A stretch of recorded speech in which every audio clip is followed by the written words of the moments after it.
You hear something, Peggy? Huh? Hear what? I thought I heard someone yelling, or, I don't know, a howl. Forrest, is this a joke? No, I almost swore I heard something. Oh, and here I was thinking you'd finally started to ease up. You probably just heard some cats outside. Cats? You know, 4 legs, whiskers, tails, not dogs. I know what a cat is. But I mean, does Gallows Creek have a stray cat problem or something? Not since the rats moved in. Anyway, you ready to do the pre-flight checks? Seriously? Do we have to do these checks every time? And do you have to call them that? Reggie pays us to check the equipment before each show, and he pays us to call it a pre-flight check. But if you're sure you don't want to... Let's just get started. I know how this goes. Okay, Big Shot. Any technical failures tonight are on your head. Now, let's get the show started. After your introduction, our first segment is Guess That Scream. I thought that was a joke. Nope, and don't blame me for this one. It's Reggie all the way, and he demands we do it tonight. Okay, Forrest, shut the music off.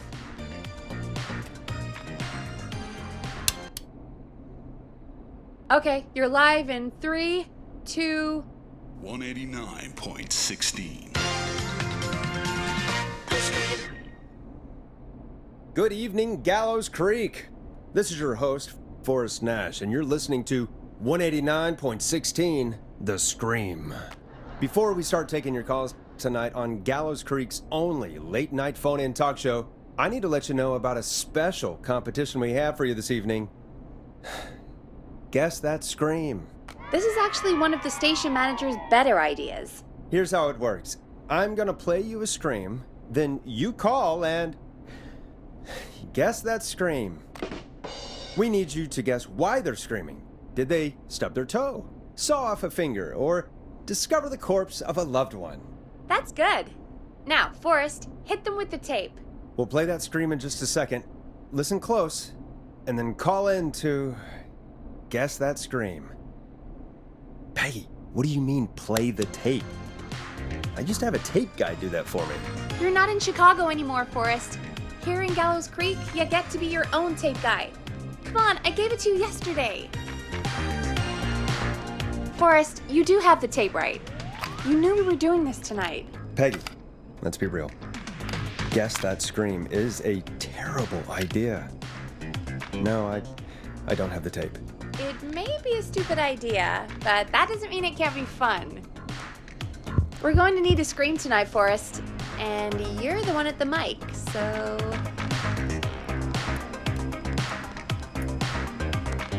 I used to go out all across America, and now I'm just screaming into a mic in a backwater town. Jesus. Come on, Forrest, just do it. That's enough dead air already. Just think of a scream and let it rip. Oh, God. Sorry about that. I'm back. Had to step away there for a second. Listen close, and then call in to guess that scream.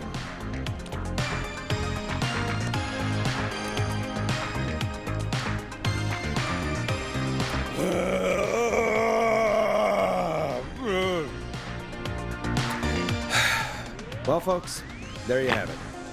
Call in with your guesses, and if you get it right, you could win 2 tickets to the amazing Maze Maze and 1 free fried dough. Just call in at 555-239-KFAM with your guess. Now, here's some music while you get dialing. Oh, God, Forrest, that was amazing. Thanks. I can't wait to hear what people think that was. How the hell did I get into this mess? Lighten up, Forrest. That's gonna be the highlight of my week.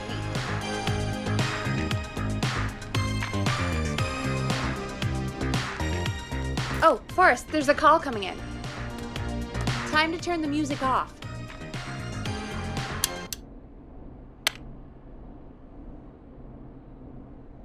Welcome to 189.16, The Scream. Caller, you're talking to Forrest Nash. What's going on with you tonight? Forrest, thank God I made it through. My name is Leslie Harper. I'm the 911 operator and police dispatcher for Gallows Creek. Welcome to the show, Leslie. Are you calling in to guess that scream? As a 911 operator, I bet you may have an educated guess. What? No! Look, I found a body and I need your help. 911 is calling me to report a body. Interesting setup. All right, I'll bite. What's the punchline then? Forrest, I recognize her voice. I'm pretty sure that actually is our 911 operator. I think this is real. Peggy, I'm not gonna be happy if this is a prank. I don't do prank segments on my shows. It's in my contract. Forrest, I really don't think this is a prank. Leslie, I'll level with you. I find this hard to believe, but I'll hear you out. What exactly is going on? Sheriff Matthews is dead. What? Sheriff Matthews is dead? I couldn't get any response from the department. That's never happened before, so I came to the station and I found him. Oh, God, poor Sheriff Matthews. Do you know what happened to him? Someone got him. Someone got up very close and I really don't want to say what they did to him. Did he fight back? I don't know. I think he tried. He's surrounded by bullet casings. I think he tried to shoot at whoever it was, but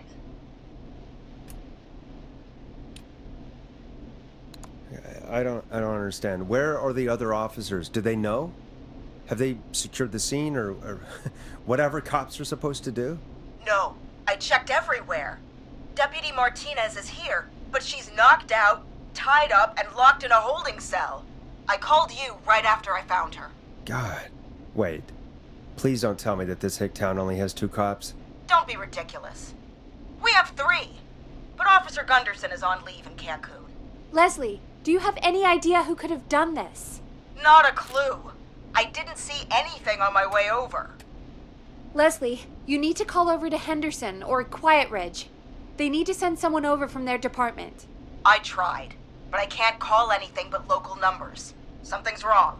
I'll have to go there myself, let them know what's going on, and bring help back with me. But if you leave while there's a murderer on the loose, who's gonna man the emergency line? That's why I called. Forrest, I've routed all 911 calls to come in to you.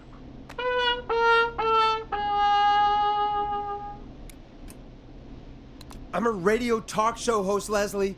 I talk to idiot people about their idiot ideas. I'm not a 911 operator. Why me? You're the only person with experience manning a phone line around here. You're the only person equipped for the job. Besides, there are lots of transferable skills between the two. It's like an interview. You ask questions to get information you can use. Keep people talking, you know? Guide the conversation and know when to jump in. You do know that I'm so good at interviews, they sent me from Chicago to Gallows Creek, right? So I've heard. But that doesn't matter. And besides, there are 2 of you. You can talk to each other, discuss ideas, work together. Hell, let's have some on-the-job training right now. I have an emergency. I need to get an unconscious Deputy Martinez out of that holding cell. It looks like whoever attacked her threw the keys into the cell after they locked the door. Is there any way you can reach the keys? No. There aren't any bars to the cell, and the door itself only has a food tray slot. And that's too narrow for me to reach through. There's gotta be another way in.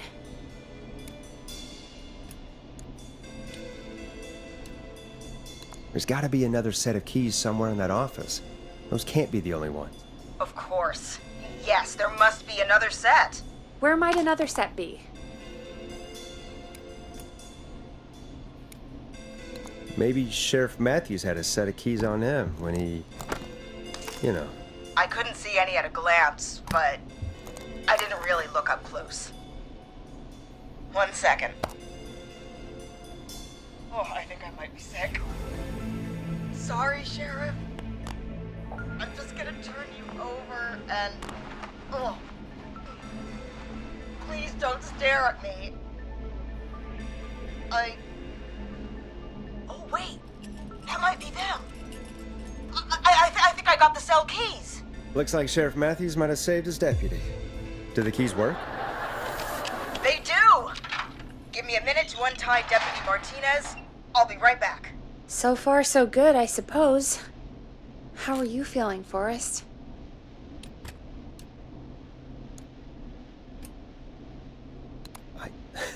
I swear to God, Peggy, if this is some sort of joke, I'm leaving this town. I've never heard of anything like this happening in broadcast. I've never heard about anything like this either. But we're here now, Forrest, and we've just got to see what happens next. Come on, Martinez. There we go. Just gonna sit you in your office chair. We'll head to my car in a minute. I'm back. Deputy Martinez is still out cold. I'm taking her in the car with me to get help in Henderson. If the killer came back now, Martinez would be a sitting duck.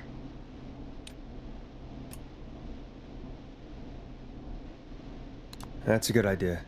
We don't want to take any risks right now. Thank you, Forrest. You and Peggy just worked together like you did earlier. You can do this. Now I'll be back as soon as What? My car! My car is on fire! What do you mean it's on fire? How the hell? Did it just go up in smoke? What happened? Wait. What? No way. This can't... Oh, Forrest, we have big trouble. What's happening? What's that noise? It sounds like whistling? Whistling? It can't be. Oh my God. I can see him, but he's dead, right? Right? But that mask, how the hell is he? Who, Leslie? Who? The Whistling Man. The Whistling Man? Who's the Whistling Man? He was a serial killer back in the 50s, wore that mask. But he's dead. He's... What the hell? Oh, God. Do you think he attacked Sheriff Matthews and Deputy Martinez? He's coming this way. Stay inside and lock the doors. Right. Forrest, come on. You need to focus. Shit, we need a new plan. My car's torched. We need to think. There should be police cruisers at the sheriff's office, right? Like, you should take one of those. Yeah, that could work. Let me check if Martinez has any... I'll just reach into your pocket there, Deputy, and... Yes, got him. Keys for Squad Car 3. I saw that parked out front when I got here. Nice one, Forrest. Good thinking. But, wait. How am I supposed to get us to the car? The Whistling Man is right there.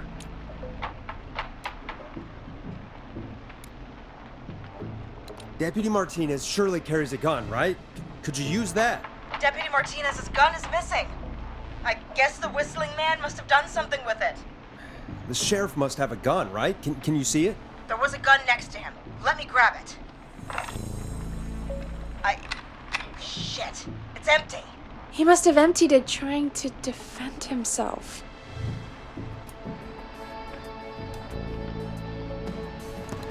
There must be a weapon lockup in the station, right? Could you grab something from there? I saw it earlier, but as you might have guessed, it was locked. But maybe one of these keys I got earlier will help. Let me see.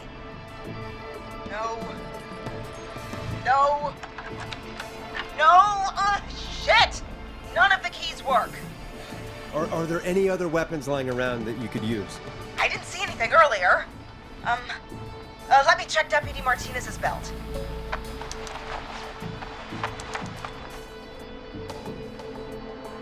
All right.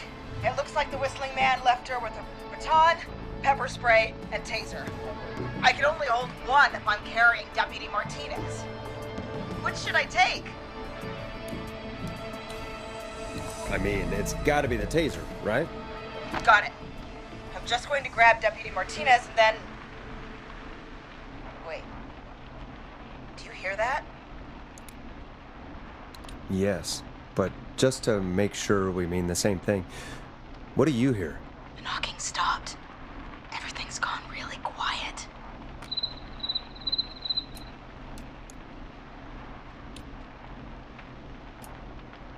Be careful.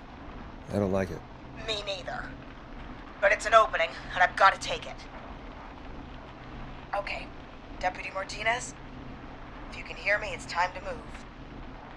Just lean on me. Yep. There you go. Are you sure about this, Leslie? No time like the present, right? So, here we go.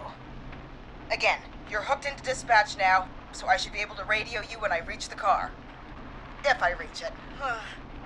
Speak to you soon. Well, good luck. This is the part where the killer comes out of nowhere, isn't it? You know, I've got to say, this really wasn't what I expected when I came into work today. Well, they always say you have to be ready for everything in live radio. Oh, I think we've got Leslie back on the line. I'm putting the call through. Hello? Forrest? Peggy? This is Leslie. Are you there? Over. That's a big 10-4 there, good buddy. I'm guessing you made it to the car then? Sorry about the CB chat. Old habit. But yes, we made it to the car. Deputy Martinez is in the passenger seat, still out cold. I don't see the whistling man anywhere, and I don't plan to wait for him. So I'm going to get us moving. Jesus! God damn it! Get back! Get away from her! Leslie, what's happening? The whistling! No! Get off her, you son of a bitch! Yeah! Take that! Leslie, drive! Don't worry, Deputy Martinez. We're out of here. Leslie, are you two okay? Did you get away, or... Forrest, that taser? Definitely the right call. Oh my god, I can't believe we escaped. Well done, Leslie. You saved a life. Just another day for you. Oh my god, yeah. But let me tell you, I prefer doing it from your side of the phone. Leslie, how long do you think it's going to take to get help? Gallows Creek isn't Nowheresville, but it's pretty damn close. It's going to take a while, maybe 2-3 hours each way. Slightly less if I put my foot down. We'll do our best to keep everyone safe until then. Thank you. Just do what you did just now, and Gallows Creek is going to be okay. Anyway, once I'm in... Oh, I think Deputy Martinez is starting to stir. Forrest, Peggy, I've got to go. I'll be out of range soon, but I'll radio back as soon as I can once I got the cavalry. Take care, Leslie. Be safe out there. Good luck, Leslie. Feel better soon, Deputy Martinez.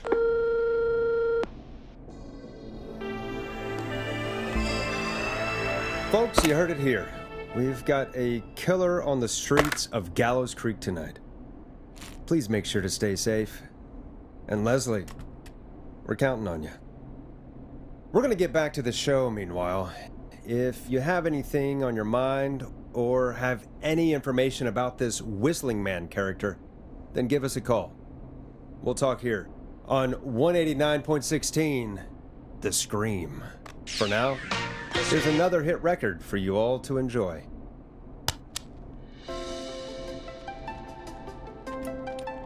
It's David Scopo with Moonlight. This is not what I signed up for, Peggy. This is actually insane. Did she really say it's gonna take her 4 hours? This guy's gonna kill half the town in 4 hours. Forrest, that's not helpful. I know, I just... Who is this Whistling Man character anyway? He was a serial killer back in the 50s. Edward Marshall Mooney. Went around in a freaky mask, whistling, and killed about a dozen folks in Gallows Creek. No reason for it. No motive. He just did. So we're screwed? Because it sounds like we're screwed. Well, probably not. Police chased him up to Ellis Point one night. We call it Whistling Point now. And it was on this night actually. The police cornered him and he jumped into the river. His body was never found. So is he alive? Dead? I mean, what's the story? Story is he's biding his time, waiting to take revenge on the town. All right, that's the story. What's the truth? Other than we have a whistling killer on our hands tonight, I don't know.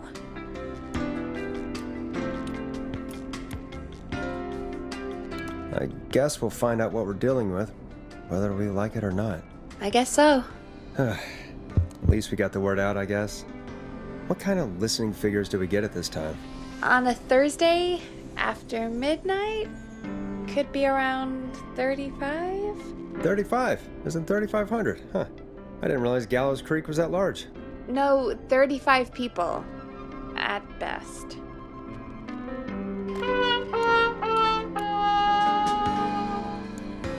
Are you serious? We only have 35 listeners? 35, yeah. It's a school night. And what's the population of Gallows Creek? I don't know exactly. A little over 1,000? Oh. How many did you get before? You know. Before my career exploded and I ended up on a midnight hour talk show in the town of 1,000 people? Yeah, before that. Around 5 for most shows on the low end. Big gas could pump that up to 10, 15, easy. 5,000 on the low end? We could only dream of that. 5 million. Million?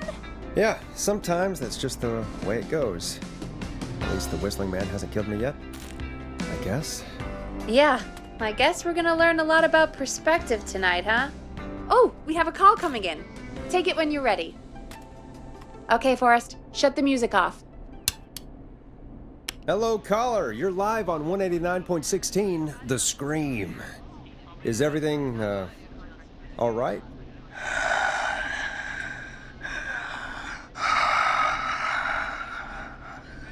Okay, who is this? Are you, hello?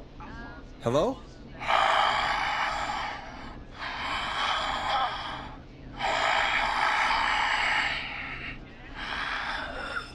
Okay, what's your name and why are you calling in?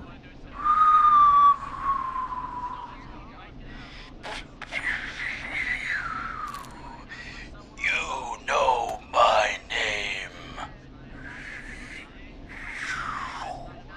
I've come back from the dead to kill again. No one's safe.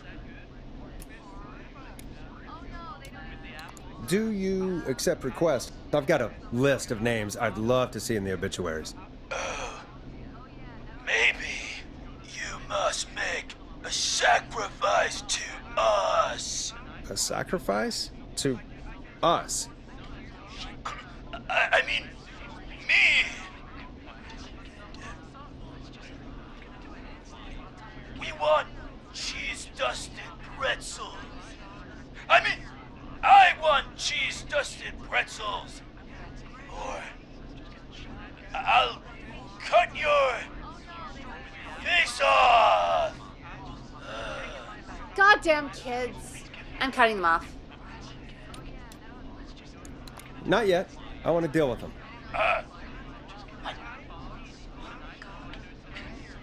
We also want a mega gulp. Come on, kids, give it up. I know you're just having fun, but there's been death tonight. This really isn't appropriate. Hey, suck it, old man! Gallows hide for life! Woo! For anyone just tuning in, we do, in fact, have an actual killer out on the streets tonight. Anyway, this next one's dedicated to all of you staying inside with your doors and windows locked.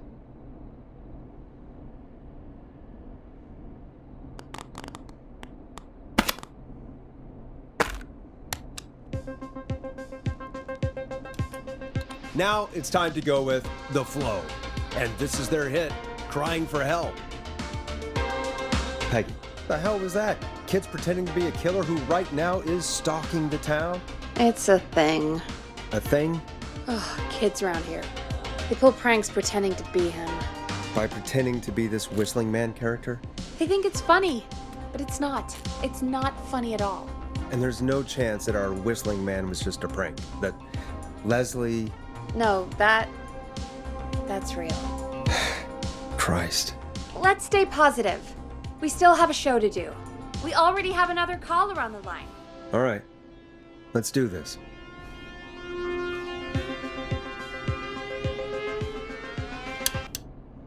Hello, caller. You're live on The Scream with me, Forrest Nash.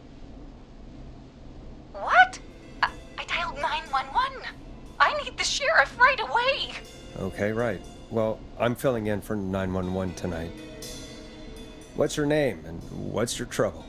My name is Sandra Sharp, and I need the cops now. I'm sorry, Sandra, but the sheriff is dead. We're trying to get help in from Henderson now. What? God. Listen, you've got to help me then. I drove to the edge of town for a jazz run, and now some psycho dressed like the Whistling Man is after me, knife in hand. Oh, God. It's actually happening. You went out for a jazz run? What is that? What is it? It's jazz running, baby. And it got my butt all the way back to my car before I got slashed.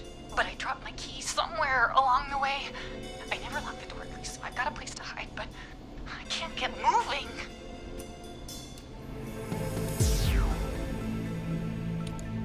Is there anywhere else you can go? Do you have any friends nearby? Oh, I'm not going back out there.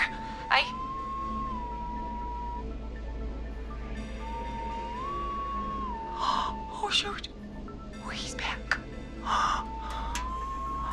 Look, I don't know a thing about cars, but I gotta start this engine without the keys, and you're gonna have to help me.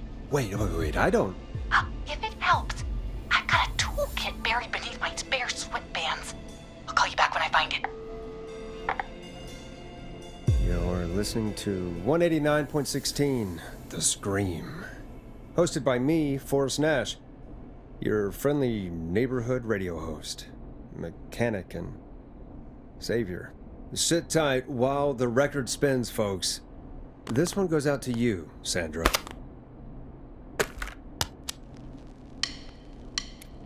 Listen in to this next track from Late Night Lurkers, if you dare.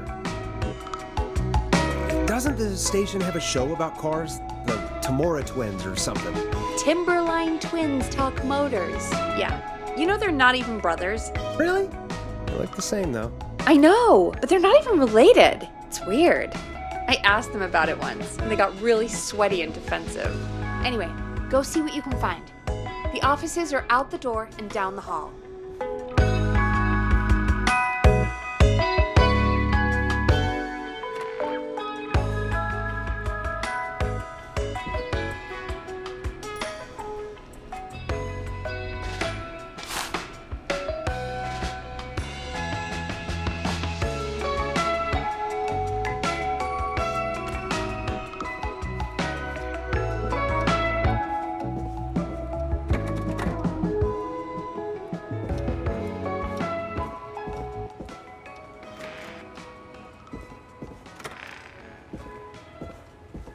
So many locked doors, so few keys.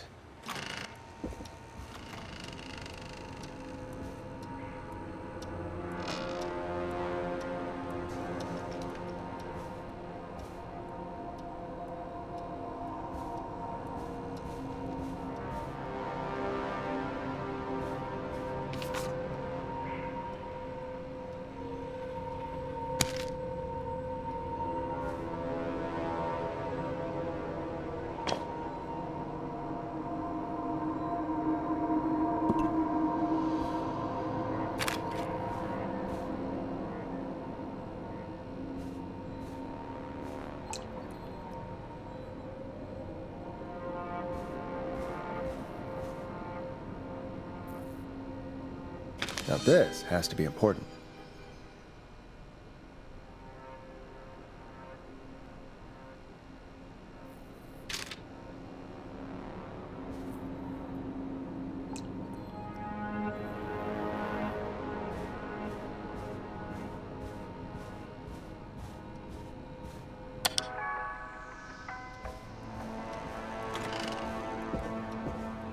I need a key to get in there.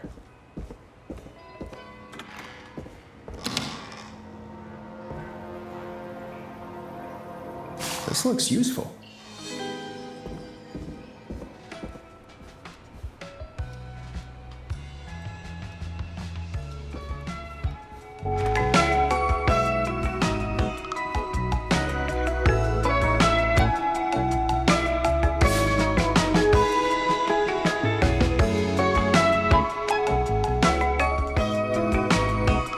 Find anything?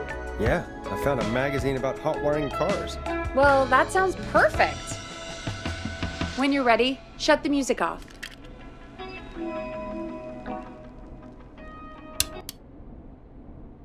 Caller on line 1.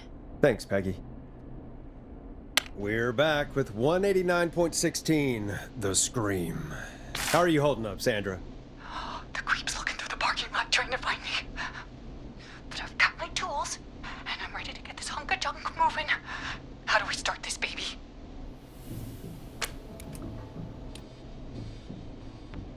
Put the screwdriver in the ignition and twist clockwise. Here goes, baby.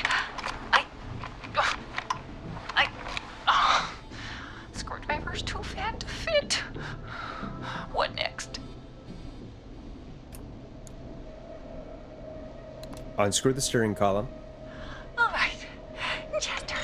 Just turn. 1, 2, 1, 2. Oh, God. How long are these screws? Okay. Cover's off. Okay. There's a bunch of wires down here all paired up and... Oh, God, my heart is pumping. Tell me exactly what you see. Okay, we can do this. There's a red wire, a blue wire, a yellow wire, a green wire, and a brown wire. What's the serial number on the steering column? The number is 576-894-320.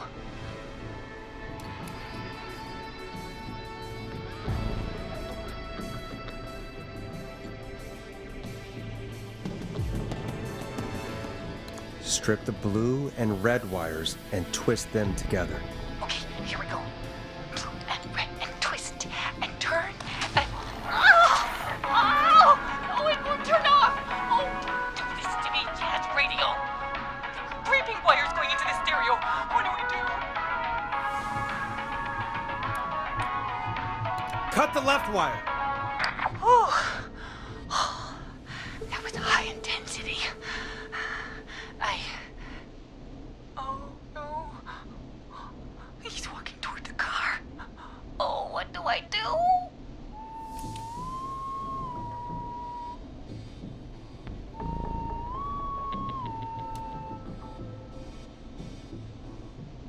Strip and twist together the red and yellow wires. All right. We take the red and the yellow and we twist and we turn. Oh, perfect. I also see pink and purple wire. What next?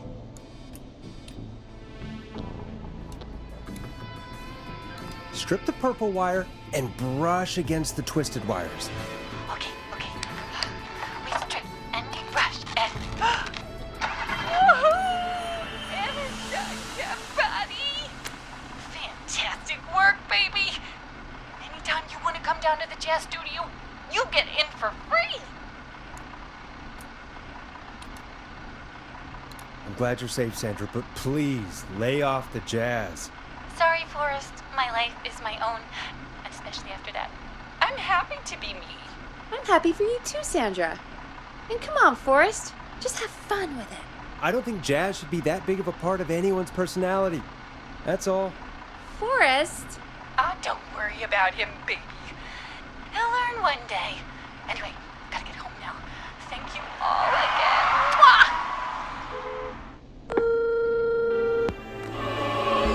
We did it, Forrest! We sure did. Here comes another hit track that we're excited to share with you.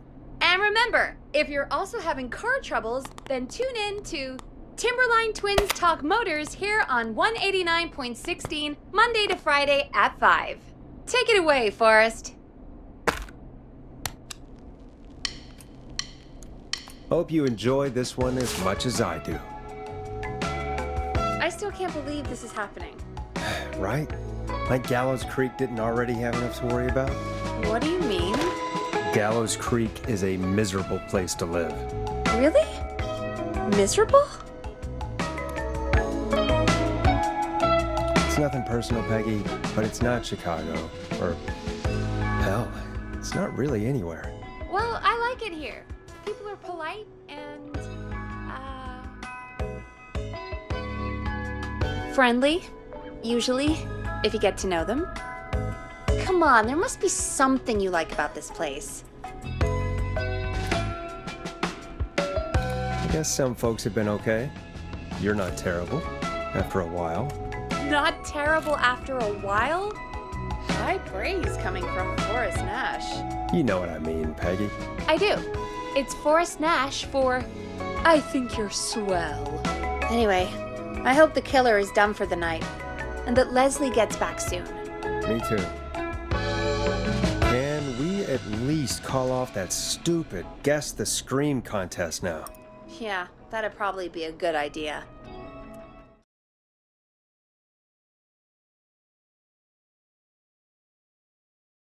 Caller on line 1.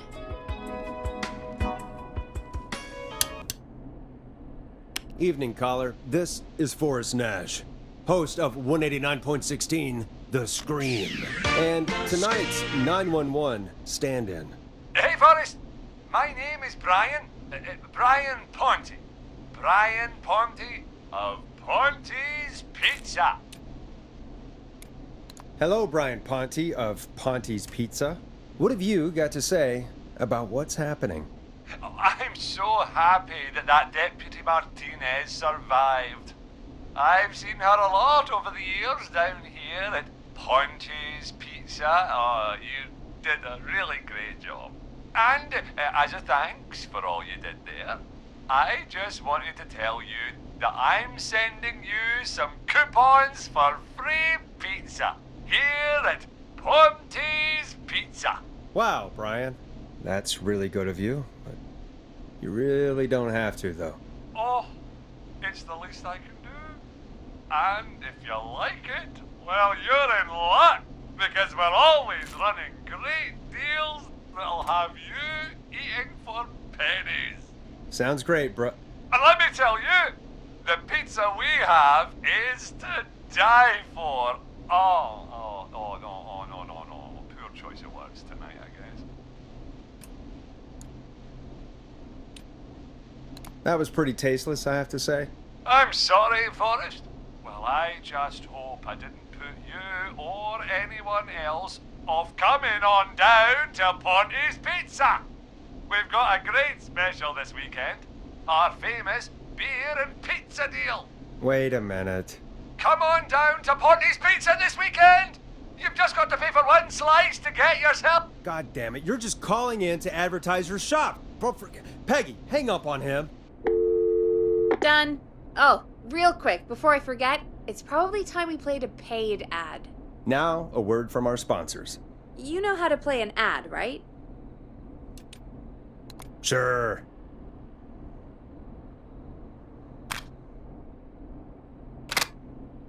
Done. Hey, great party, man. Thanks. Can I grab another beer? Hey, sure thing. Let me grab you one out of the fridge. Oh no, we're out of beer. What am I gonna do? The party is going to be over. Fear not. The Grill and Spree will give you a free 6-pack of beer if Gallus High wins this Tuesday. Say what? That's right. Order a meal deal from us and you'll get a free 6-pack of beer if Gallus High A wins. free 6-pack? Righteous. You heard me. 6 beers if Gallows High wins. Sounds like you've already had enough beers. I hope we murder them. Me too, Billy. Me too. Come on down to Grilling Spree or call 555-749-8335. We've got barbecue you'll die for. Yeah. Hey, Forrest, do you know what the Grill Reaper's favorite grilling spree order is? I have a feeling you're gonna tell me. Spare ribs. Just get me back on the air. And we're back. I guess we got some downtime now. I could ask you some questions to kill the time? You're gonna interview me. You sure about that? You're not so scary. Besides, we've been working together like a week now, and you're still all shrouded in mystery. All right, shoot. What do you want to know? Question 1. Tell me about your family. What? Come on, Peggy. That's too general. Okay. Did anyone move with you to Gallows Creek? Nope. Now that's too specific. Too specific? Do you have any siblings? I don't. I'm an only child, and my folks are dead. Oh, I'm sorry, Forrest. It's okay, Peggy. That's how it goes. Anyway, what about you? Any siblings? Your mom and pop still around? I thought I was asking the questions. You are. I'm just making conversation now. Oh.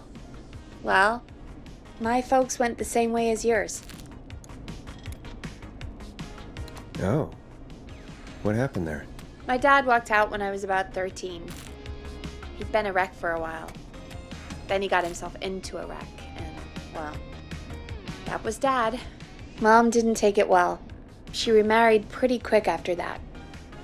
She wanted to forget Dad so bad, she even made me take my stepdad's last name.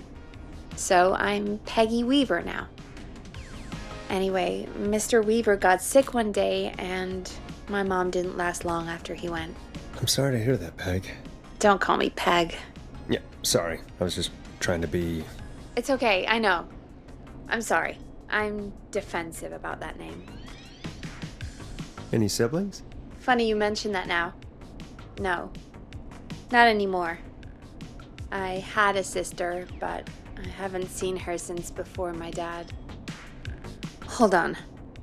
Someone just rang the door buzzer. What on earth could someone want at this hour? I don't know.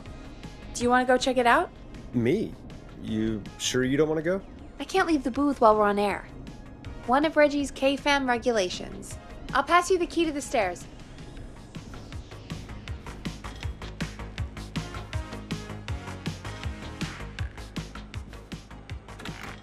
Okay. Down to the first floor, then check the door.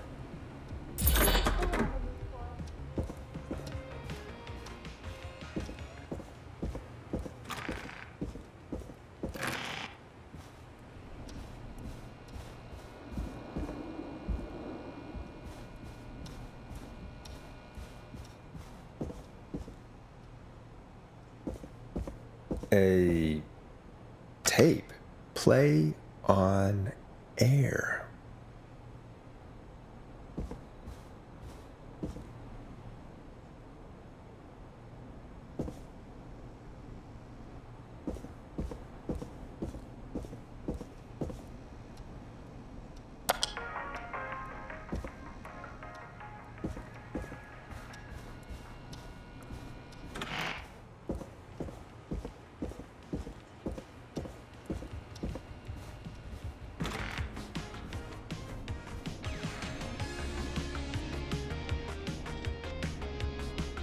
Who was there? I didn't see who it was. Are they still out there? No. They left as soon as I went down there. They pushed a cassette through the door. It says, "Play me on air." All right. Well, turn the music off and play it.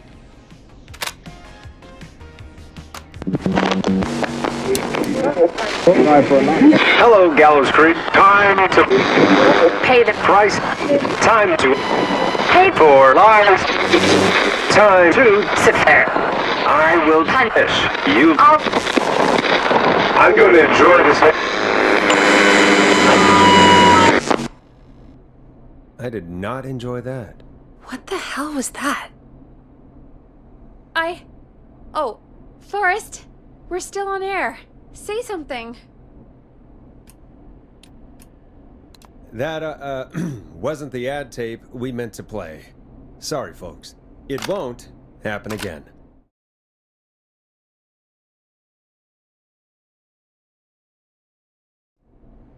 Thank you again, Mrs. Mackenzie, for the helpful tip. The bagger at the grocery store cannot whistle. We'll remove her from the suspect list. Let's go to a break. I need you for a second. All right, folks. We need to take a quick break. This one's for all those folks out there keeping the hatches battened.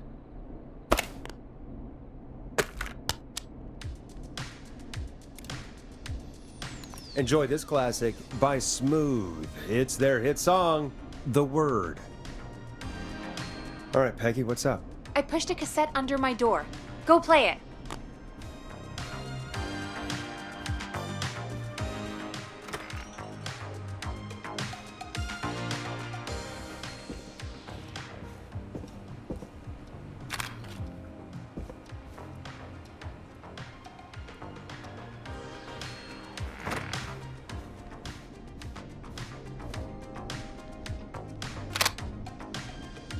Or try your call again.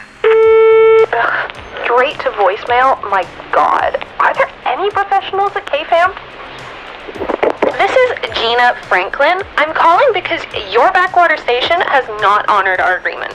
We gave you Mr. Snatcher's newest single, the kind of honor you've never had and probably never will again. And we've still not received any information about when you're fitting it into your busy programming. I'll be frank, I didn't want you as part of this debut, but Mr. Snatcher, due to his prior friendship with Mr. Nash... Prior and current friendship, Gina. Forrest, mate, you alright? Don't worry about Gina, you know how she is. But yeah, can't wait for you to hear the new single, man. I think Final Breath is my best work yet. I really hope you and your listeners like it.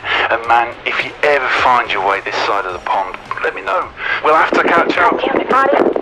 If Final Breath isn't played on your airwaves by the end of Mr. Nash's show tonight, the next call will be much less friendly. That was Roddy Snatcher, Forrest. You know, Roddy Snatcher? Yeah, Roddy and I are old friends. I love Roddy. I Will Always Find You was my song. I wish we still had it in rotation. Oh my God, I can't believe you know Roddy Snatcher. And I can't believe you didn't tell me he sent you his new single. We have to play Final Breath. Where is it? I don't know. They mailed it to KFAM, not to me. Then it's gotta be downstairs at reception. Man, I can't believe Barbara didn't say anything. I mean, well, if that fiasco last Friday about the missing Knife and Easy track is any indication, folks at KFAM aren't against hoarding station music for personal use. I think we're still missing a few tracks, actually. Well, go get Roddy's song before Gina sues the pants off us.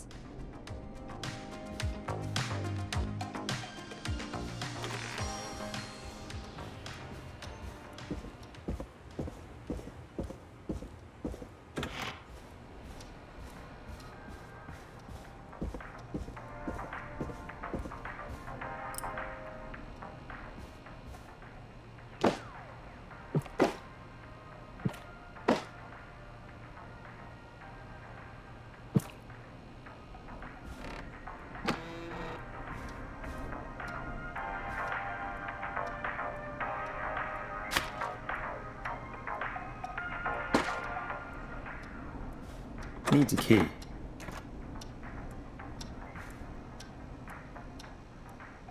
This must be it. Final Breath. My tiny selection grows.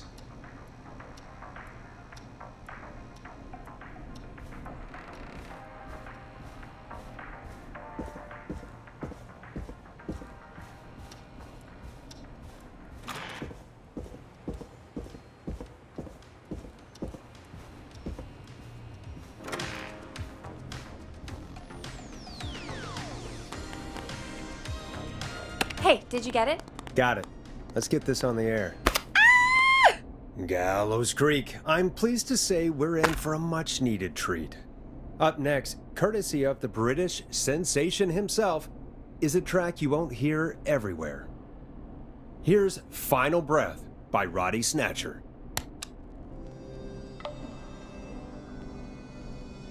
Wow. God, Roddy's the best. He is. And more importantly, we should be safe from the worst of Gina Franklin.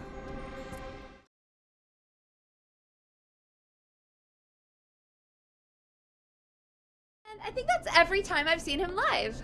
Peggy, you just talked through the whole song. Oh, whoops. It's okay. I can just play it on loop later. Oh, shoot. I just noticed we have a caller waiting. I really hope it's nothing serious. Evening, caller. This is Forrest Nash, host of 189.16, The Scream, and tonight's 911 stand-in. This is Murphy. Hello, Murphy. What have you got for us tonight? Two things, Forrest. First, happy birthday to my son, Fernando. He's 3 today, and man, being his daddy has changed my life. I've learned how to live, how to laugh, most importantly, how to love. Aw, happy birthday, Fernando. Happy birthday, Fernando. Thanks. And now, my other thing. I'm putting the word out to this so-called killer. You think you're tough, huh? Big man with a big knife, huh? Prove it. Come face me, a true warrior, at the Gallows Waste Disposal Plant. Guess what? This is a bad idea, Murphy. I got all the tapes in Master Robbie's Dojo series. So get ready, whistling man. You just let loose the junkyard dog. Oh, no. And there he goes. Ladies and gentlemen, keep your fingers crossed for Murphy as he tries to become our hometown hero. Anyway, we'll be right back after this commercial.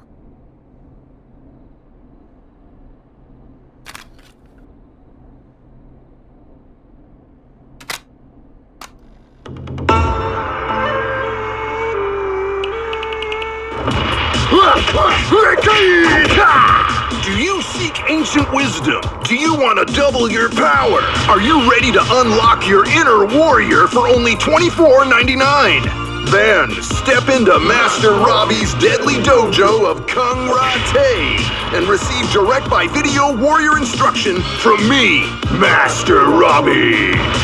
You will learn the 4 qualities of an ultimate conqueror.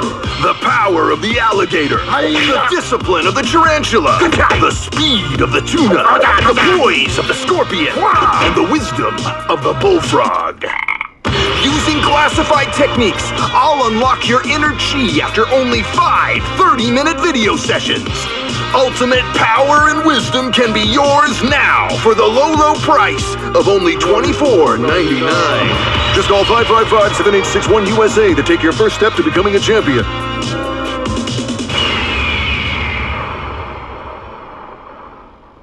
Never forget the element of surprise! If you buy today, you'll receive 2 additional VHS tapes, the Tornado Technique and Karate Lovemaking. Call today! Do people really buy this kind of thing? Don't pretend like you're not interested. I mean, I wouldn't buy them, but I might watch them, I guess. Yeah, I bet karate lovemaking sure is something. Is Forrest Nash at a loss for words? Let's just get to the show. Wow, what a deal. Only $24.99. And I'm not just saying that because they're paying for the airtime. Just ask Murphy. But unless they pay us more, then it's time to get the show moving along with our next caller. We got a caller. You know what to do. Hello, caller. You're live on the stream with me, Forrest Nash. Who's there? Who is this?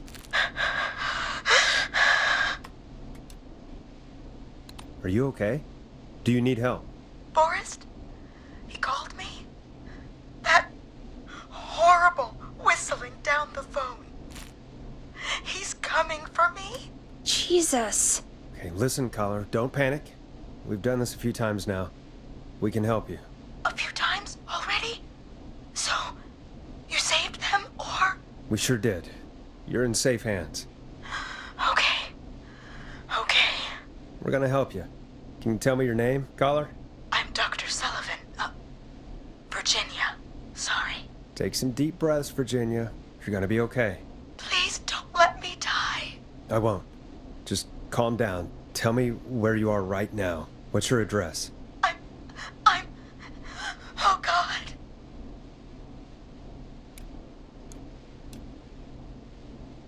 Is there a neighbor you can call for help? No. Everyone's away tonight. There's just a fraternity down the street. You live by a frat house. Yes, they're having a party. That takeout coming in all night. Lawn covered in beer cans. They're getting wasted. And I'm about to get... Oh, God. Virginia, what's the name of the frat? It's... Oh, God. I can't think. I can't. Any idea what the frat might be, Peggy? If I knew where she was, I might know, but... Wait, the takeout! If we can get takeout to the frat, we can get a message to them to go and help. Virginia, who did they order takeout from? I don't know. Come on, Virginia. Try to remember. I can't do this. Well, folks, seems like our Virginia hung up. While we try to figure out what takeout to order, here's some music for your own midnight snacks.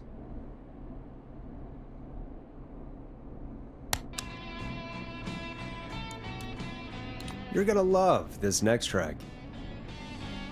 Peggy, what places do takeout in Gallows Creek? Off the top of my head? Well... There's the barbecue place, Grilling Spree, and you can order from Chalupa Cabras.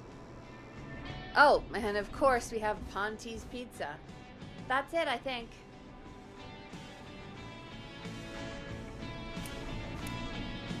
All right. We'll call each place and ask who they deliver to tonight. That's not going to work. Takeout client privilege. What?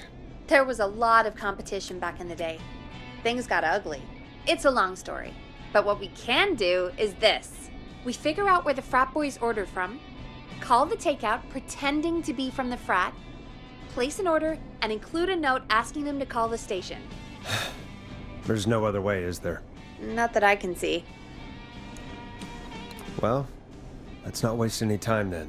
That's the spirit. You got any suggestions on where to look? Check the offices for anything food related. And maybe the kitchen downstairs. You'll need a key for that. I'll just slide it under my door now. Thanks, Peggy. God, where to start? What would make me order from somewhere if I were a partying frat boy? We have a food critic, right? Chad or Brad or... I'll just have to look around. Go Gallows High, I guess.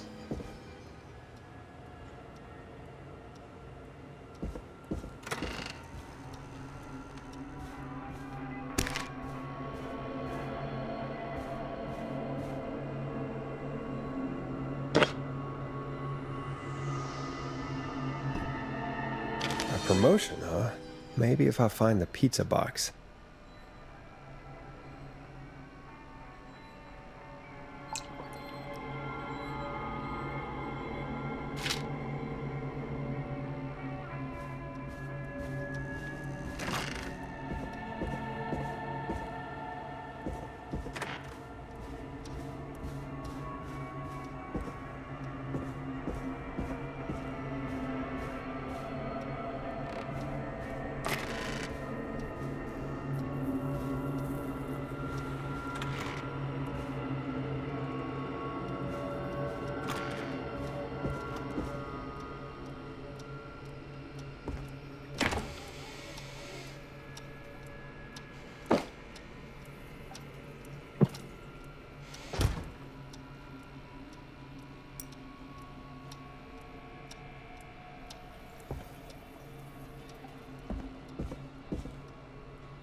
Rooting through trash. This is a new low. Ooh. Interesting offer.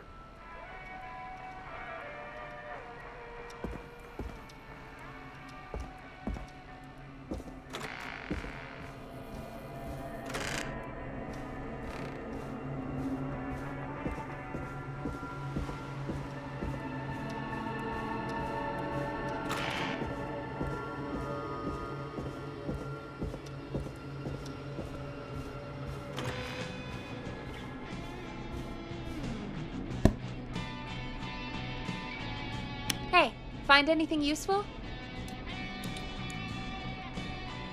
Yes, I have. That's great. Are you ready to get back on the line? Let's make the call. Time to turn the music off. Okay, Forrest, what'll it be? Call Ponte's Pizza. You got it. Ponte's Pizza is on the line. Ponte's Pizza. May I take your order? Frat men calling. We're in major need of foods for dudes. May I take your order? Oh man, I got a frat to feed. So give me that slow roast pizza. Oh, a fine choice. But that will take 3 hours. You sure? Never mind, just give me the garlic bread. Can do. Where do you want that delivered? Same place as before, you know. The frat house. Got it. And we'll have that over to you right away. Oh, and one more thing. Can you add a note to the order that says to call K-Fam? K-Fam? Oh, consider it done. The folks at K-Fam are huge fans of Ponte's Pizza, you know. I should really call them and let them know. And now we wait. We should put a song on. Agreed. This one goes out to our delivery workers.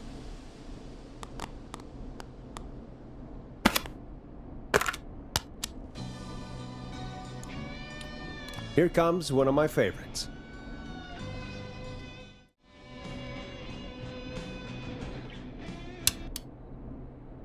Hello, caller. You're live on The Scream with me, Forrest Nash.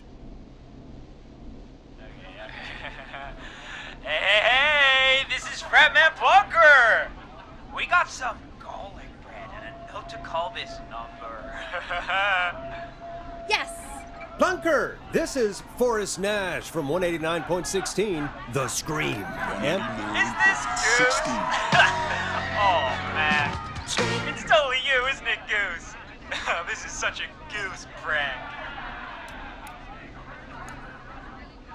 no, this is Forrest Nash, host Sure thing, Goose. listen, I need you to... Goose, come get beer. Your brothers are waiting for you. I'm not Goose! How can I prove this to you? Let me get a second opinion on this. Norman the Barbarian! What do you think? Great idea. Norman the Barbarian says only the radio man can control the tunes. So, play us the flow. Wait, really? What? The flow? Norman the Barbarian demands it. Okay, I'll play the damn song.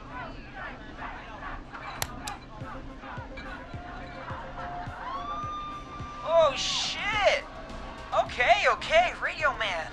You got my attention. What is it? Thank God. Listen, you've got to get over to your neighbor's house. All of you. Just... Say no more. Bunker's moving the house. Forrest, line 2.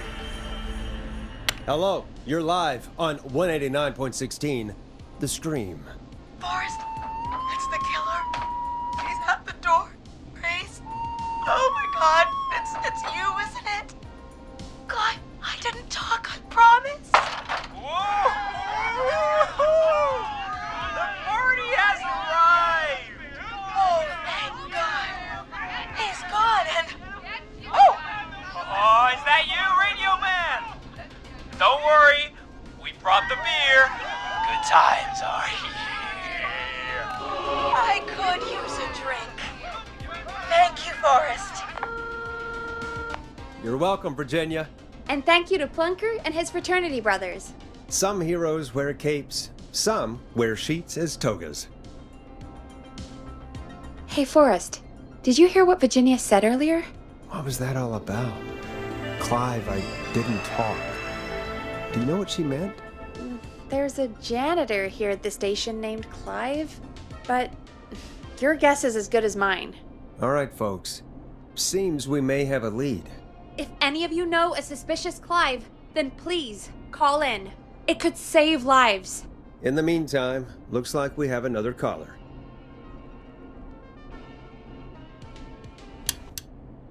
Hello, caller. You're live on the stream with me, Forrest Nash. It's great to speak with you, Forrest. As a local small business owner, I find this all horrifying. A killer roaming the streets of our fair town? Ooh, terrible. I hear you there. It's a scary time for everyone in Gallows Creek. How are you holding up? You somewhere safe tonight? Yes, Forrest, I am. I'm here at work in my small business. It's a safe, family-friendly place. Oh, what small business do you own? Oh, well, I'm not really big on promotion, but since you ask, it's Ponte's Pizza! The best and only pizza place in town! Come on down and get yourself a cracking deal on our 2-for-1. God damn it, Ponte, no! No free ads! I mean, I guess we can't be that mad at him. Calling Ponte's did save Virginia. I can be mad, Peggy. That sort of thing just... I can be mad. Look, he's gone now. We already have somebody else on the line. Just take a deep breath and let's keep going. Evening, caller. This is Forrest Nash, host of 189.16, The Scream, and tonight's 911 stand-in. Hi. Hello? Am I on air? Sure are, caller. What's your name, and what have you got for us tonight? Name's Eugene Stein, and I've got a heart full of love, Forrest.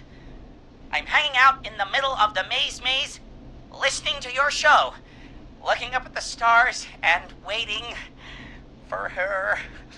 You got a special lady coming out to see you. Yeah. Molly.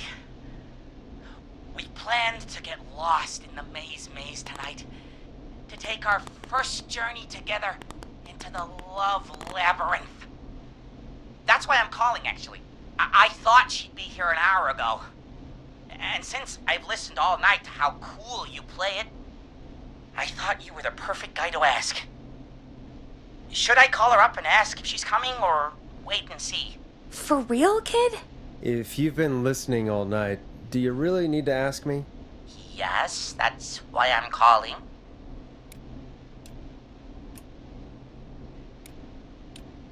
Eugene, you really need to go home to your parents. My parents are dead, actually. But, Oh, jeez. yeah, I guess it's not the night. Hang on. I hear some rustling. I guess she came after all. Molly! I'm in the middle! It'll take a little while to get here, but, thanks again, Forrest. It's been good talking. Wait a second. Molly can't whistle. No, this is supposed to be the best night of my life! Not the worst. Stay calm, Eugene. We'll get you out of this. Carm! I'm about to die a virgin! Listen, Eugene. Breathe, hide, and call back in a minute. We'll get you out. I'll do it for Molly. But please, hurry. Well, listeners, while Peggy and I deliberate, here's a track for all you lovers out there.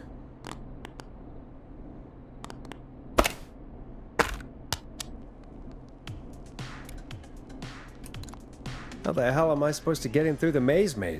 You know Barbara, our receptionist? She's a maze fanatic. Shame she isn't here. I was supposed to go with her last week, but she changed her mind.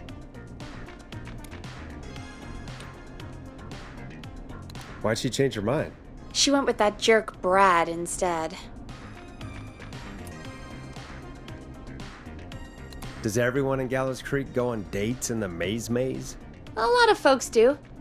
There's something nice about getting lost, I guess. And besides, there's not much else to do here. Maybe we should call Barbara then? If she's so big on the maze. We could, but I don't actually know her number. But she probably has maze stuff somewhere. Go and see what you can find. That'll hopefully be enough. Which one is Barbara again? Barbara! You know, Barbara! Forrest, I've seen you speak to her. Help me out, Peggy. She's the receptionist. Sits at reception, never does any work because she's talking to Brad all day. Ring any bells? Right, yeah. Sorry, I guess it's just the stress of... No excuses. Just go and find something to help us.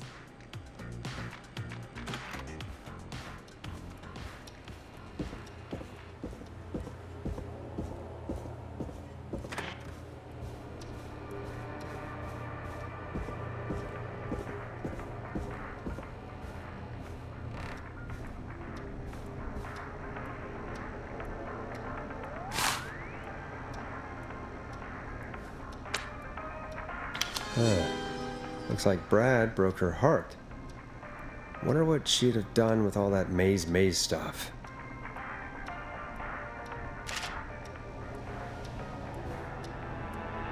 Bingo. Here's what I was looking for.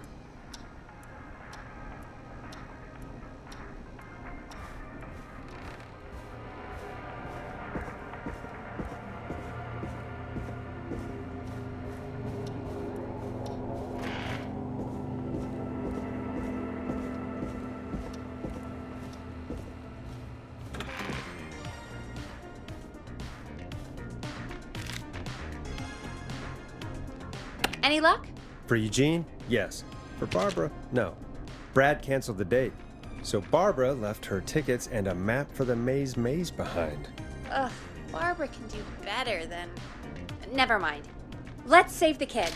Eugene called while you were away. He's on line 1.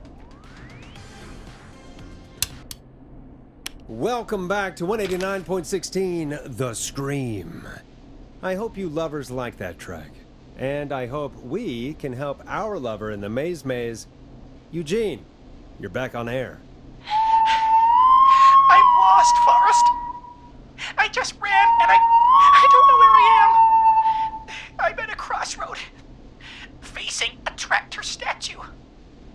There are hay bales painted gold on my right. Go left.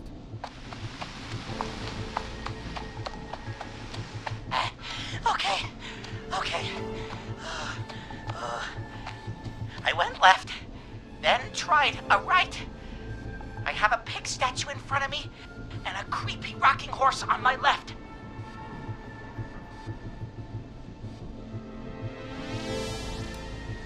Go backwards. Oh, God. Why didn't I just invite her over? I'm at a crossroads. There's a pitchfork statue up ahead. Which way? Go left. Oh, this wasn't how tonight was meant to go. I just wanted some love. There's a tiny barn in front of me and a scarecrow behind me. Nothing to my sides. Go right.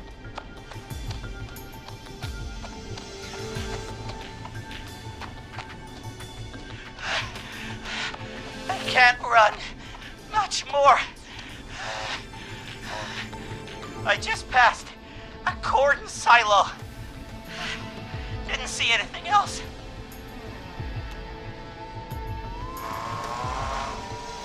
Please.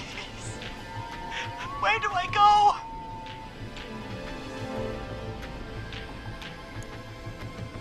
Go right.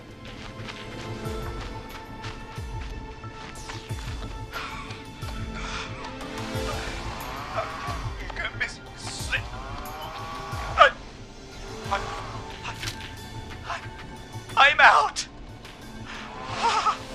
And my bike's still here! Oh, thank you, Forrest! I love you, Molly! That was tense. I think I held my breath the whole time. I think it went pretty well, all told. I think you're right. By the way, why do you think Molly missed their date? Do you think she's okay? Unfortunately for Eugene, I think she probably never left home.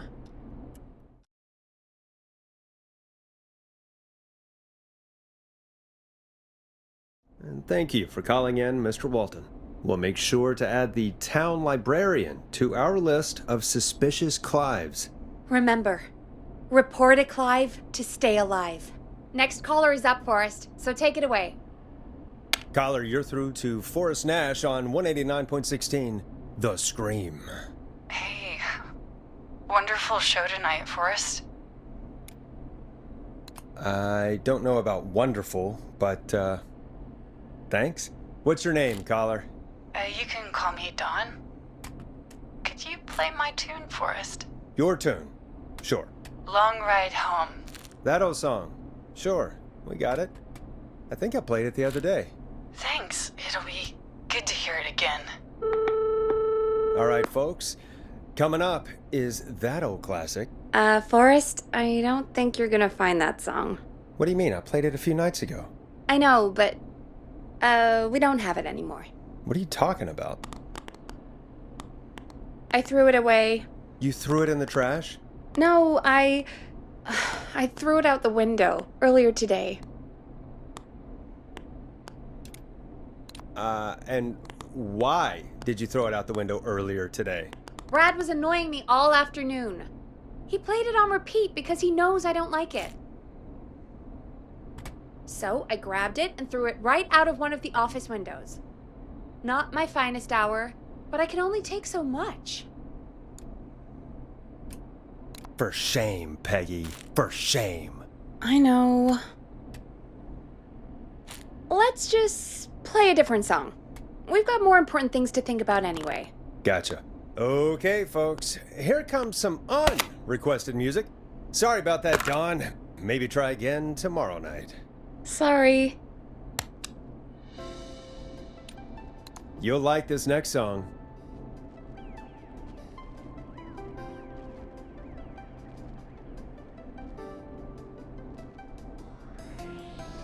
Of all the songs to request, why'd it have to be that one? Gee, Peggy, what did the barn finds ever do to you? Wrote that song, for one. It gets real old when you're forced to listen to it on repeat for years. Why couldn't they just request Roddy? Oh, Forrest, scrap the song. We have another caller. Sorry to cut the music short, folks. Callers take priority tonight. Welcome to 189.16, The Scream. This is Forrest Nash. Forrest? Oh, thank God. It's me again. Murphy! Talk to me, Murphy. What's wrong? Oh, the killer got me, man. Why did I ever trust a guy named Master Robin? I warned you not to. Hindsight is 20/20, okay? Forrest, we need to do something. Goddamn piece of... He came to the gallows waste disposal plant. Beat on me, man.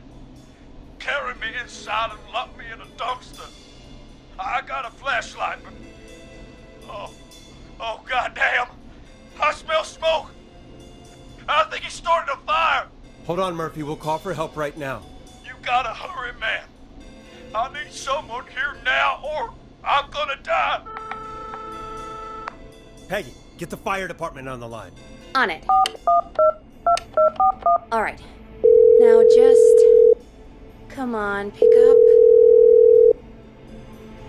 Hi. Yes, I'd like to report a fire over at the Gallows Waste Disposal Plant. It's an emergency. What do you mean it's not operational? Why is there no backup vehicle? Oh, god damn it! Forrest, that evil son of a bitch slashed the tires on the town's only fire engine. They can't do anything. But I have a few friends who live nearby. Maybe one of them can save Murphy. Where do they live? My friend Alex lives on the corner of Haddonfield and Romero Street, and Catherine lives on the west end of Myers Lane. And there's Jericho on the east end of Myers Lane. But he's old. Really old. Okay, I'll check the map, see who would be best to do this.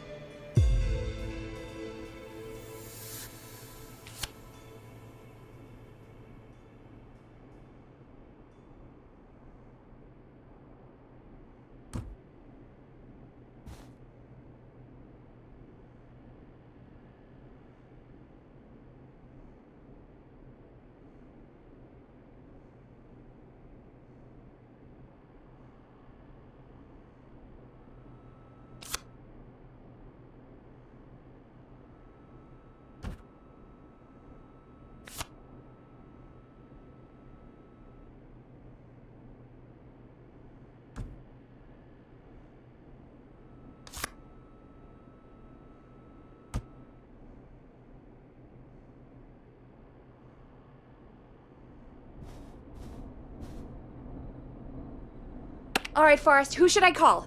Who can help Murphy? Call Catherine. All right, give me a second.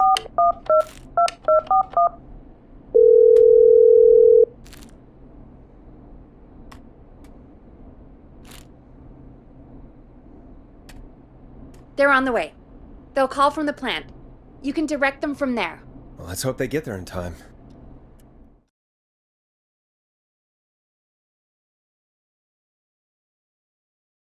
Call coming in. It's Catherine. She and Murphy are now both on the line.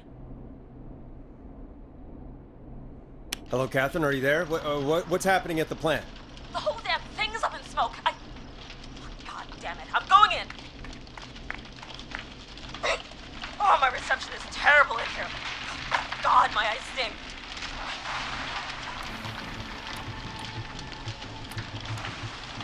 Murphy, can you see anything at all? Yeah, I got a little flashlight. Looks like old cans, bottles, and newspaper. What does it say on the newspaper? It's the Henderson headline. What was that? My reception is terrible in here. Please, Forrest, tell me where to go. Go to recycling. Recycling. Got it. Come on, Catherine. Shit. The plant's got something back. I can go shredding or crushing. Which way? Murphy, do you know what part of the plant you're in? I'm in a dumpster, man. What do you want from me? Do you hear anything, Murphy? I hear my heart about to pound out of my chest. Put the receiver up to the lid. Good enough.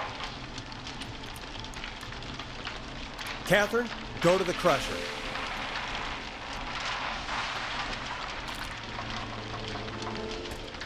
Okay, it's super loud. We're almost out of time. There are 3 dumpsters here. One for Gallows Creek Council, Henderson Disposal, and Quiet Ridge Municipal. Open the Henderson container.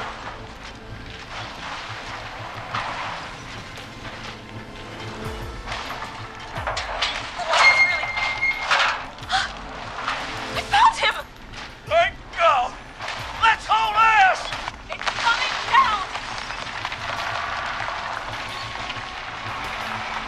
Oh, shit!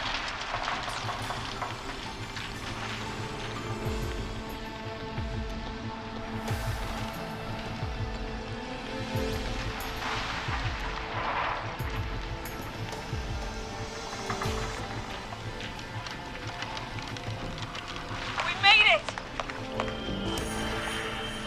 Oh, man. 189.16. Thank you. Thank you. And I swear to you, now, I'm gonna raise Fernando to be like you. I'm getting my money back from Master Robbie. Hey, you just get home to your son, okay? Will do, Forrest. Well, folks, Gallows Creek has two folk heroes tonight, Murphy and Catherine. I'm sure their deeds won't soon be forgotten. Great job, Forrest. No time to celebrate, though. We got a caller. You know what to do. All right, folks. Another of our good citizens is on the line. Let's see what they have to say. Welcome to 189.16 The Scream, with me, your host, Forrest Nash. Forrest, Teddy Gallows Jr. here. I just want to say that my thoughts and prayers are with my Gallows Creek neighbors during this awful time. Oh, it's mayoral candidate and scion of the town founders, Mr. Gallows. Are you in danger? We need to be a town of law and order. We need cops who have the tools and funding they need to keep us safe. Okay, Teddy. I know you're an outsider to our little town here, Forrest. But you're really stepping up to bat for us all tonight. I just want to say thank you for taking a swing for Gallows Creek. Jackass. I want to make sure I get this out on air to all of Gallows Creek. You're a real prick, Teddy. I just want to make sure our town is safe and prosperous. That's why the Gallows Family Factory, founded by my father, Theodore C. Gallows, God rest his soul, which employs over 200... Teddy, unless you've got an emergency, I'm cutting you off. You know what? I do have a problem. A problem that's ruining our town. You know what it is? Your family waste plant just burned down, so now we have nowhere to dump our garbage? The problem is that woman, our current mayor, Linda Cartwright. Oh, here we go. She just isn't one of us. Linda Cartwright is un-American, unstable, and... You're not better than anyone, Teddy. Just because you inherited half the town. Your producer sounds a little unstable, too. Don't you dare speak to me that way. Cut him off, Peggy. I can guarantee this kind of thing will not happen when I take office. The moral decay of... And that's enough of Teddy Gallows Jr. for one lifetime. I always feel disgusting after hearing him talk. Just play an ad, Forrest? I need a minute. We'll be right back after these messages.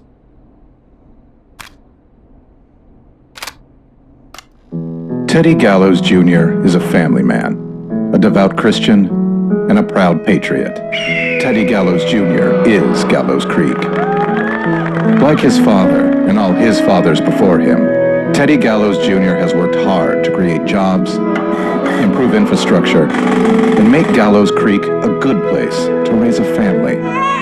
Unlike current mayor Linda Cartwright, Teddy Gallows Jr. lives in Gallows Creek. He's our neighbor, and he stands with our neighbors. Like Sheriff Matthews, who, after years of keeping the peace, Mayor Cartwright is trying to force into early retirement. Teddy Gallows Jr. doesn't believe in keeping a good man out of a job. Teddy Gallows Jr. believes in the American dream. Does Linda Cartwright? Help Teddy Gallows Jr. keep Gallows Creek a good American town. Help him become mayor. Take a swing for Gallows Creek. Vote for Teddy Gallows Jr. My name is Teddy Gallows Jr., and I approve this message. God, what a jackass. 100% grade A asshole. Linda Cartwright isn't super herself, but she's not... Yeah, we don't have any more of those ads to air tonight, do we? No, just the one. Good. I have to ask, though. Take a swing for Gallows Creek? He set the home run record for Gallows Creek High. Of course he's one of those guys. Yep, he played lots of sports back in the day, and he never lets anyone forget it. Right. Let's just get back to the show. Well, folks, hearing that reminds me that every vote matters. That ad really made me want to take a swing at Teddy Gallows. You mean take a swing for Teddy Gallows? Yeah, sure. Let's find out from our next caller who's got their vote. Caller on line 1. Hello, caller. You're live on The Scream with me, Forrest Nash.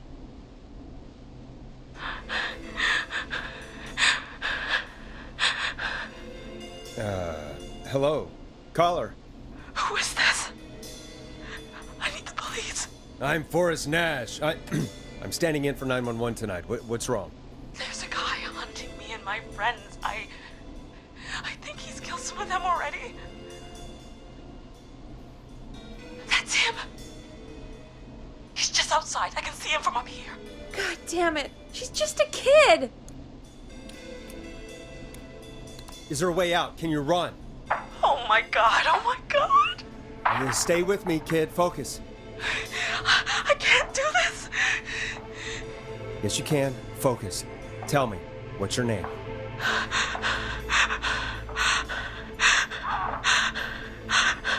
Sweetie, you can do it.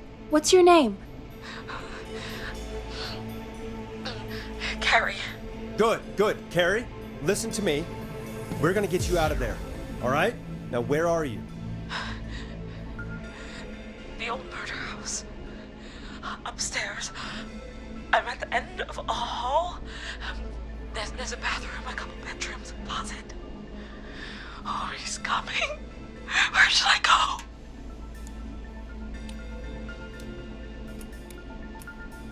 Go to the bedroom. Okay, I'll...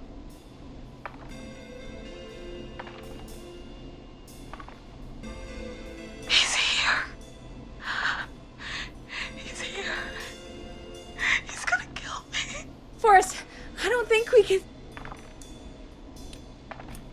Don't move!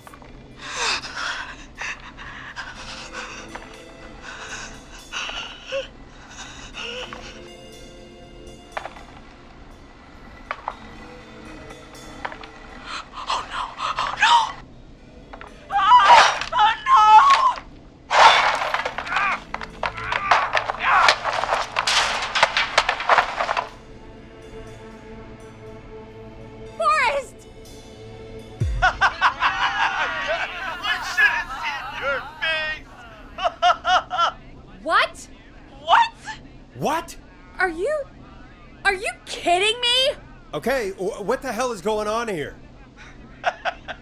Oh, who's on the phone, Carrie? The cops? It's just a joke, jeez. Wait, isn't that... Jimmy, that wasn't funny, you sicko! Of course I called the cops, but some guy just answered instead. What guy? Forrest Nash. What the hell are you all doing? It's prank night, old man. We're just having fun.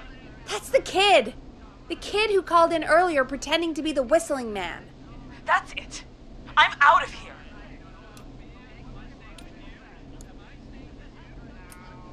You know he's really out there tonight, Jimmy, right? Yeah, right. It's just whistling night, man. That little idiot. Whistling night? It's a stupid tradition. Especially stupid since that one kid died back in... Would you take off that stupid mask if it's hard to breathe?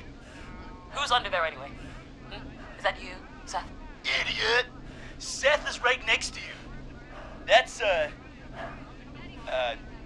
wait. Oh no. Who are you? Oh no, man!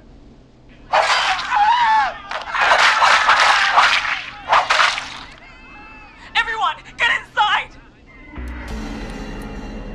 Everyone, run! You two, barricade the door. Scott, Heather, you barricade the back. As long as he's out there and we're in here, we're safe, right? You buy time, but not much. Forrest, we have to... Heather, I already called the cops. Forrest picked up. He's the best we're gonna get. Who is with you, Carrie? My friend, we drove out to the old murder house and... Of course. had them. Jimmy.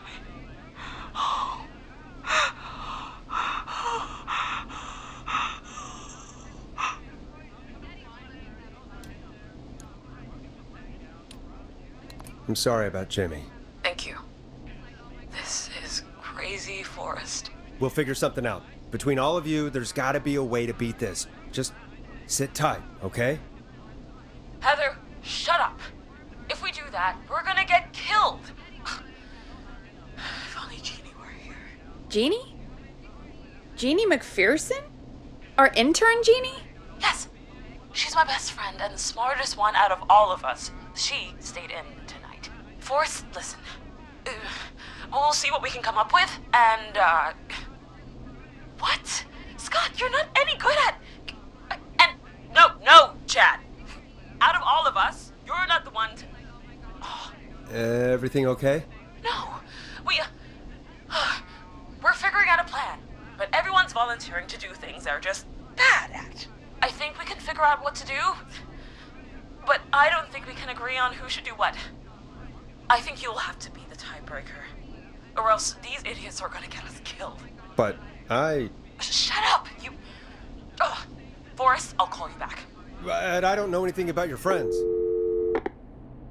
Ugh, these damn kids never learn. They're just dumb kids. Ugh, they do this kind of thing every year, Forrest. People get hurt. All right, folks. We're gonna work out a way to save Carrie and her friends. This next one goes out to all the trapped kids out there.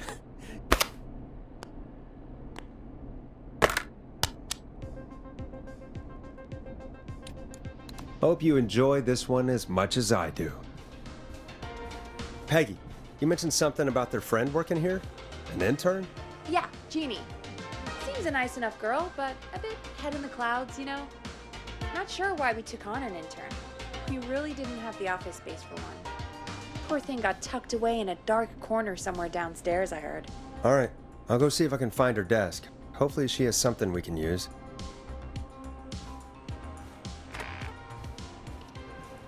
Peggy said her desk is downstairs.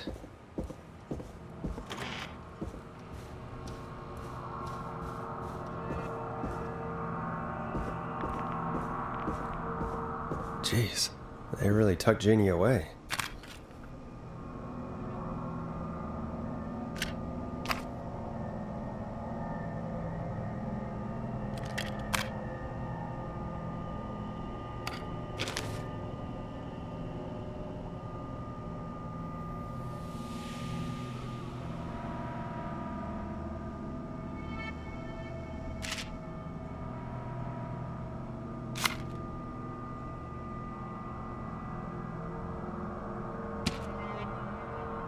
Friendship quiz. This might work.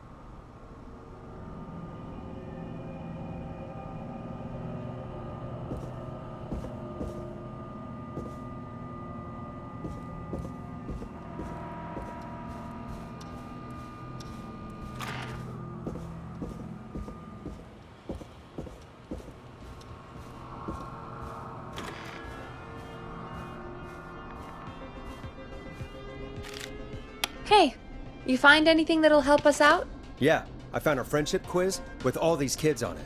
If you think that'll help, then good enough. Carrie's on line 1, whenever you're ready. Okay, Forrest, shut the music off. This is Forrest Nash, back again with an unlucky caller on this unlucky night. Carrie, are you there? Yes, we've got a plan, but we can't agree on who should do what. You want me to be the tiebreaker? Exactly. I'm ready. What's the first step?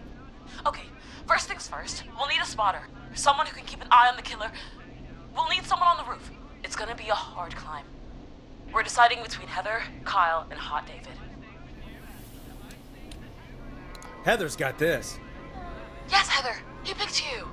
Now please, stop talking about all your cheerleading trophies. Part 2, the Whistling Man padlocked the gate back to the road. Before we drive out of here, we need someone to pick the lock. Seth, Jennifer, and Scott all want to do it. Jennifer, Jesus, Jennifer, you carry a bump key? Why didn't you say so earlier? Anyway, that brings us to part 3. Getting the van keys. I'll volunteer for this. I don't know Jimmy as well as you guys, so it'll probably be easier that way. Then it's part 4.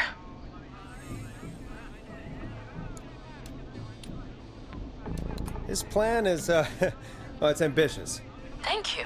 You're doing great. What's the next part? Part 4, we need someone to lead the Whistling Man away. We need a fast runner. For this one, we're trying to decide between... Who was it again? Hot David, Cynthia, and Scott.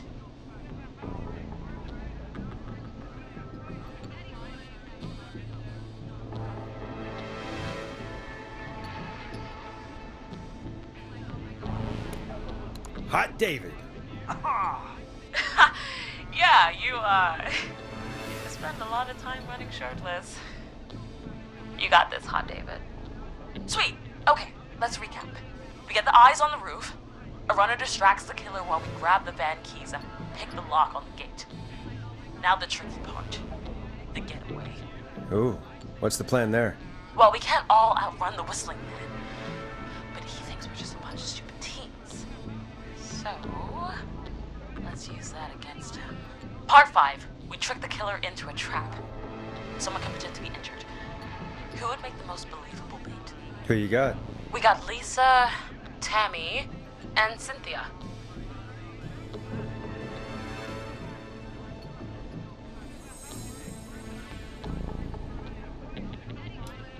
Lisa. Whoa. You're right, Lisa. Having to smile at rude customers is perfect practice. That should take care of the killer. And then it's time to get out of here. Finally, part 6. We need someone who can drive us through the woods and back to Gallows Creek alive. Who's our getaway driver? Should it be... Who have we got? Chad? Scott? Cynthia? Whatever. Forrest, you know what to do.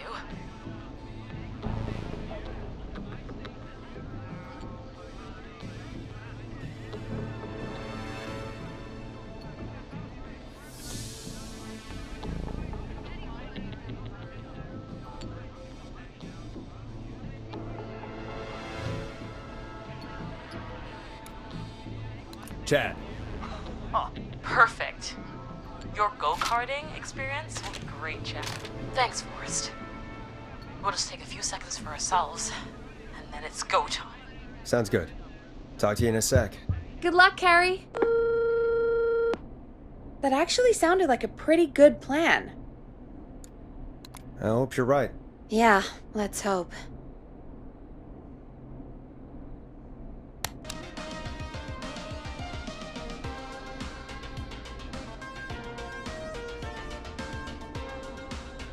Oh, the kids are back already. Line 1 again. If you're just tuning in, we're coming to you live with a bunch of teens about to flee a madman. Listener discretion is advised. Are you ready, Carrie? We're good to go, Forrest. Alrighty then. Hit it. You got this. Here we go, everyone. Spotter, to the roof. Go, Heather. She's off and away. All right, Renner. Get ready. Wait for the spotter's signal. Spotter says go.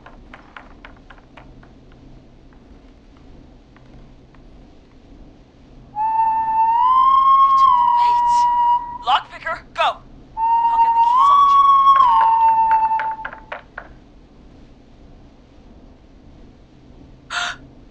Oh, Jimmy. Oh, his face is... The keys, Carrie. You need to get the van keys. His face is lying next to him, Forrest. He got cut. Oh, God. Just, focus. Breathe. Right. The van keys. Got him. It's... Jennifer got the gate unlocked. And Hot David should be back any second. Perfect. It's working. I can't believe it's actually working. You're doing great. Focus. You got this. We got this. Next step, trap the killer. All right. Wait.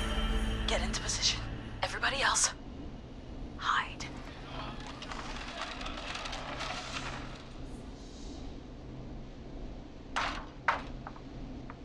Okay, performer.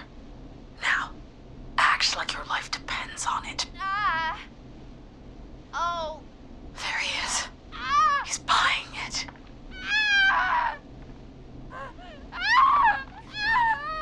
Now! Push the bookshelf over!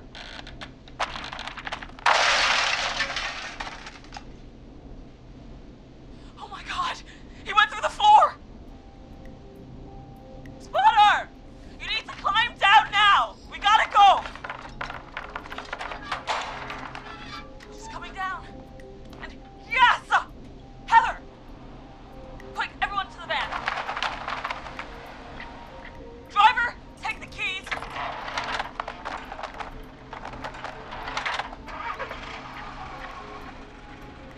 The damn gate swung shut.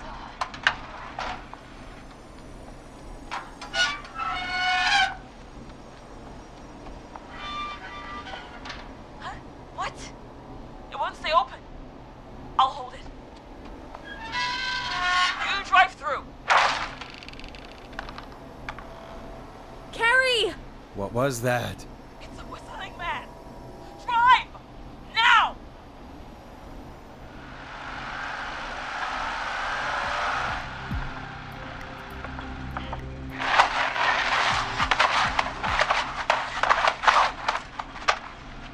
Let me go! Just go! Just drive! Oh my god. Please, no! No!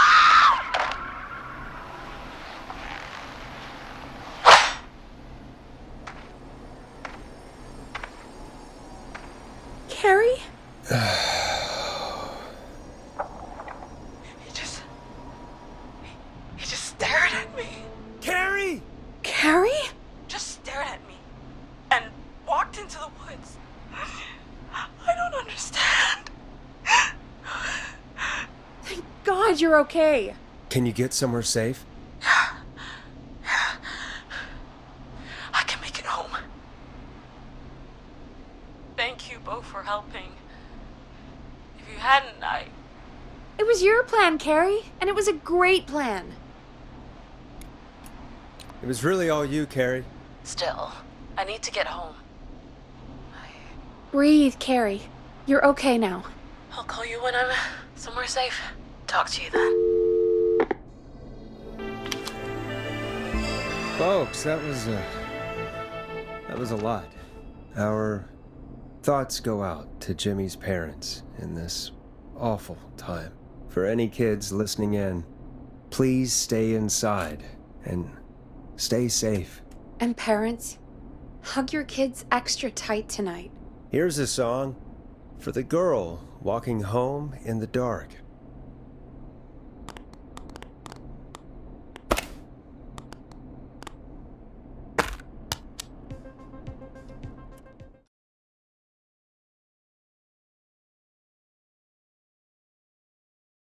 Hey, we had a call come in.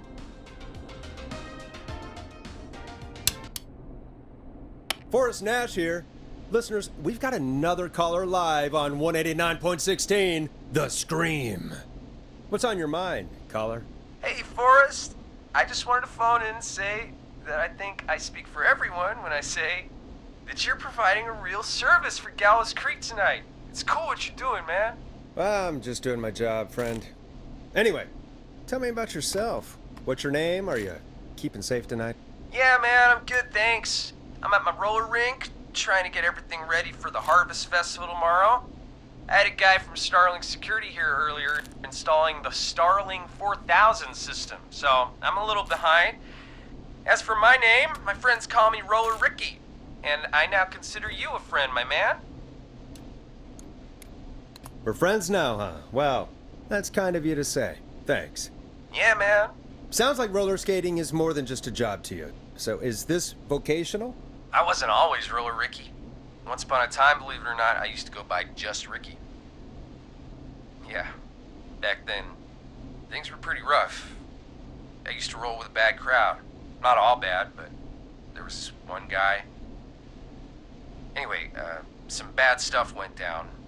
I harbored a lot of guilt for a long time and turned to the bottle. I didn't really talk about it or even know how to talk. It's just how it was. That bottle took the best years of my life. Or so I thought. It's never too late, Roller Ricky. How did you turn things around? I joined a support group. I opened up about my problems, and sharing that burden just took so much weight off. It's a long story from there, but I found roller disco. I learned how to have fun again, cutting loose and making shapes.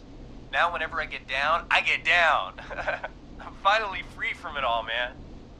It's important just to talk to somebody. That's the first step. Ain't that right, Max? Aw, hello, Max. Well, he certainly sounds like a good boy. Max is my emotional support dog. He's a rescue dog, but I always say he's the one that rescued me. He's the best dog a guy could ask for. Of course, the first thing I did was teach him how to skate. He's better than me now, a real pro. Max can skate? Yeah, man. At first they said it couldn't be done, and then they said it shouldn't be done. But Maxie loves the rink, man. Is that another train, Maxie? Maxie loves trains, man. He's even got that special how to greet them. Maxie sounds like a really special boy.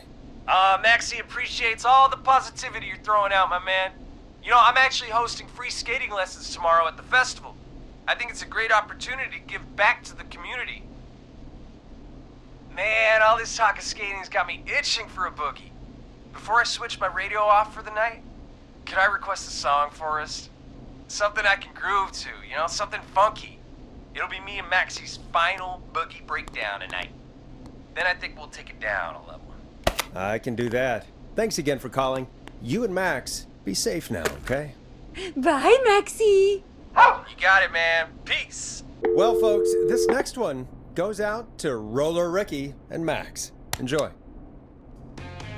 I really needed that call, you know, after everything. Yeah, I get that. He talked a bit much for my taste, but it is inspiring to hear somebody come back from the brink like that. Yeah, that's what I meant. You were thinking about Max on skates, weren't you? Well, would you look at that? Another caller on the line. What are the odds? Better take it. Welcome back to 189.16, The Scream. This is Forrest Nash. How are you tonight, caller?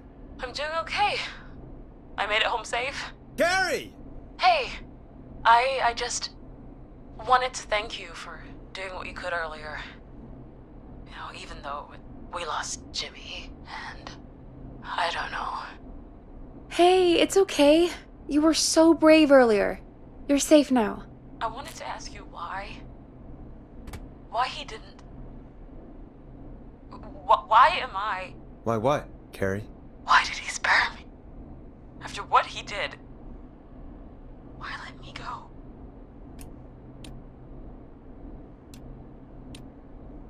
Maybe he only wanted to hurt the pranksters. Maybe. Did he just think everyone was making fun of him? Did he always hate these hazing rituals? I mean, if he did, why wait all these years to... Why do this now? These stupid hazing nights have to stop. Carrie, you did so well tonight. Stay safe and rest. Help is coming to Gallows Creek. We just need to hold on. Thanks, Peggy. Hey, Forrest? Could I request a song? Of course, Carrie. What song? Any song by Blast Processor. And thank you. This next one goes out to Carrie.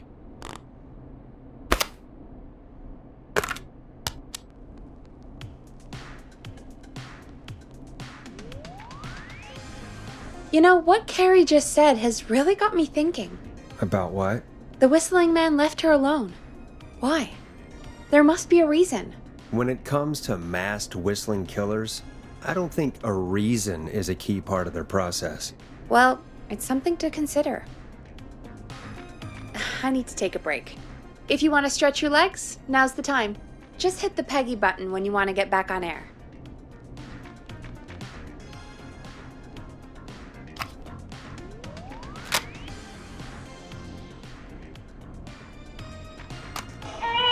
The world-famous annual Gallows Creek Harvest Festival is back!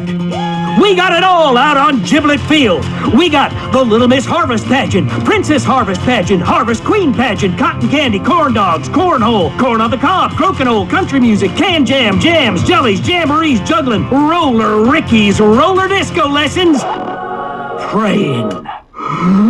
We got baby crawling, balloon popping, balloons for sale, beard contest, horseshoes, hayride, hay toss, hey you there, safe donkeys and ponies, apple bobbing, firearms, fireworks, funnel cakes, fried dough, seeds spitting, sand licking, cracker cramming, and cat shop. And fake tattoo, face painting, puppets, petting zoo, amazing maze, square dancing, story swapping, spelling bee, quilting bee, and sewing circle, pie eating, lawnmower racing, hot dog eating contest, flower contest, and of course our famous gourd measure-off. The festival is brought to you by Mayor Linda Cartwright, sponsored by Gallows & Sons Factory, and dedicated to the memory of Garrett Miley, tragically taken from us last festival.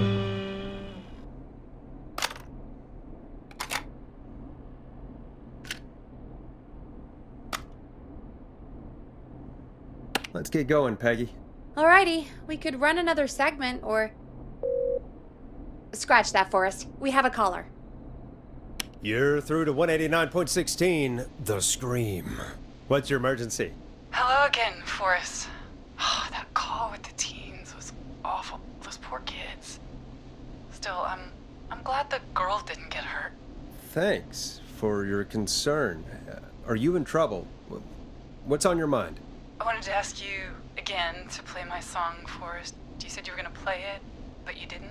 Your name was Dawn, right? What, Peggy? Yes. Oh, well remembered. My name is Dawn, and I wanted to ask you again to play my tune, Forrest. Long Ride Home? You know, the one that Peggy said she threw outside the window?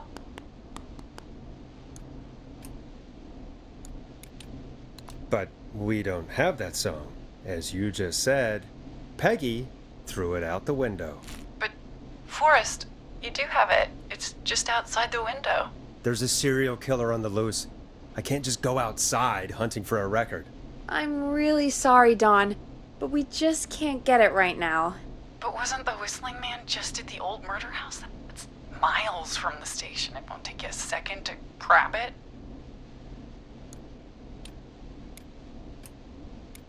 Don, I'm not sure if you've heard, but there's something unnatural about this freak. He's fast. I'm not risking it. Oh, but I think you will. Forrest? Peggy, I'm calling with more than a request. I know something. I think I know who's gonna be next. What? Are you serious? Play my song, Forrest, and you'll find out. Well, folks, here's some music for you while I think things over. Time to go on the journey that is Blast Processor with their hit song 1980X. Is she serious, Peggy? She's serious about hearing that song, that's for sure. Peggy, I mean, is she serious about... I don't know, Forrest, but we don't really have a choice, do we? If she's telling the truth...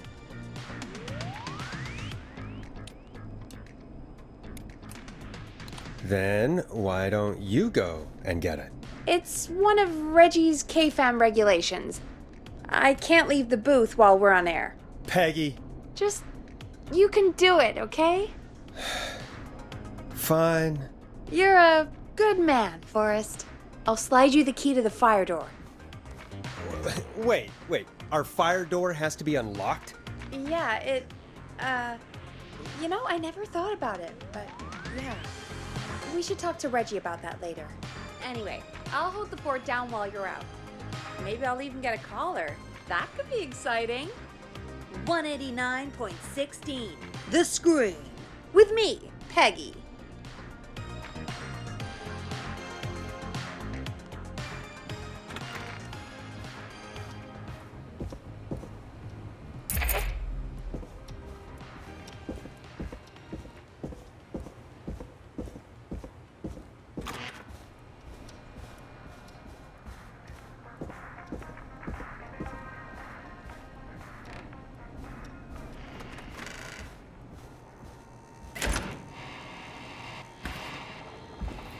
You know, I hope she'll be happy when I'm brutally murdered by the Whistling Man.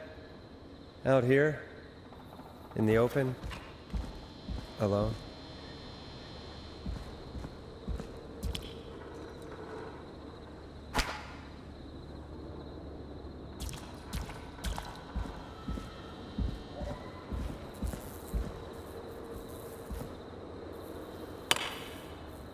Here it is. Long ride home.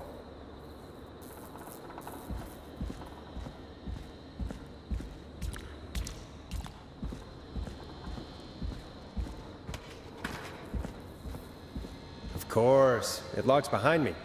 And of course the key doesn't work on this side. Fantastic. Maybe there's another way back in through the basement. A door, elevator, or something. And that's broken too. Only the best for K-Fam. Let's see if I can fix this. Looks like a power issue. I should check the fuse box.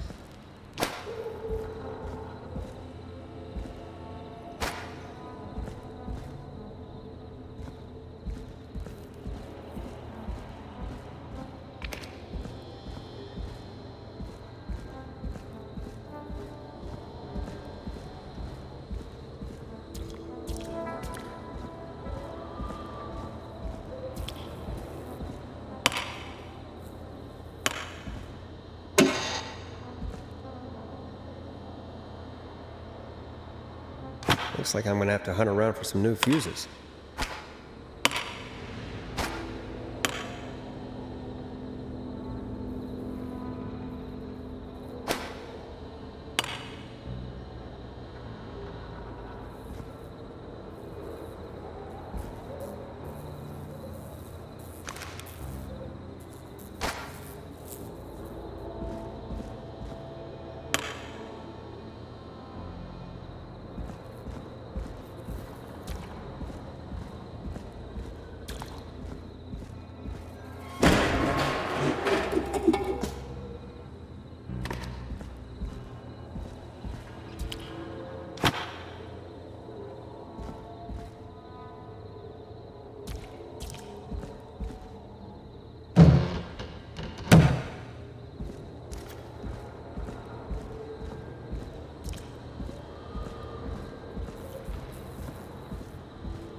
Bingo!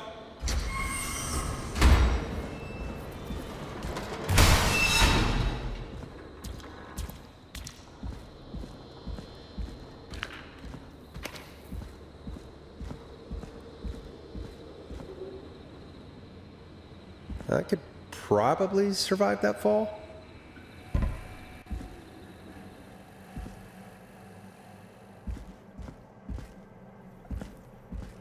Looks like the janitor's closet. What did Peggy say his name was? Clive?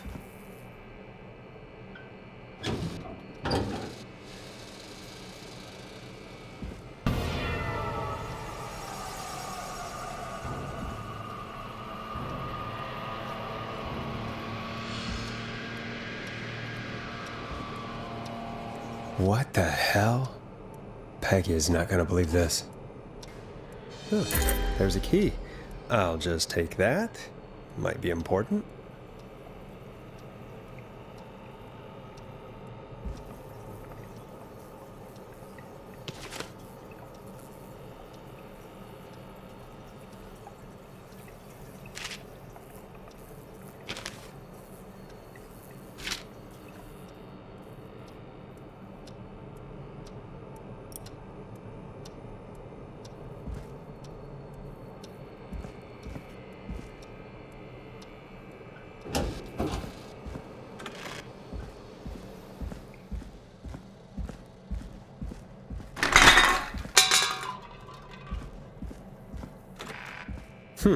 I wonder how the show's going.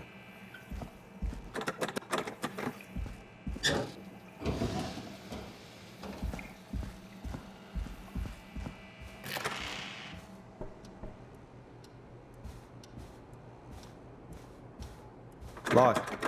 For now.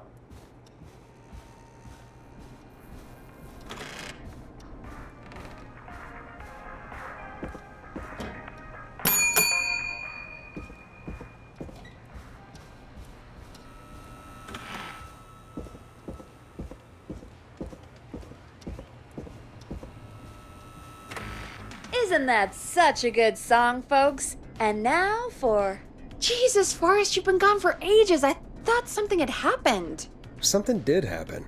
Clive, the janitor, might be Clive, the murderer. What? I'll start from the beginning. The fire door locked behind me, so...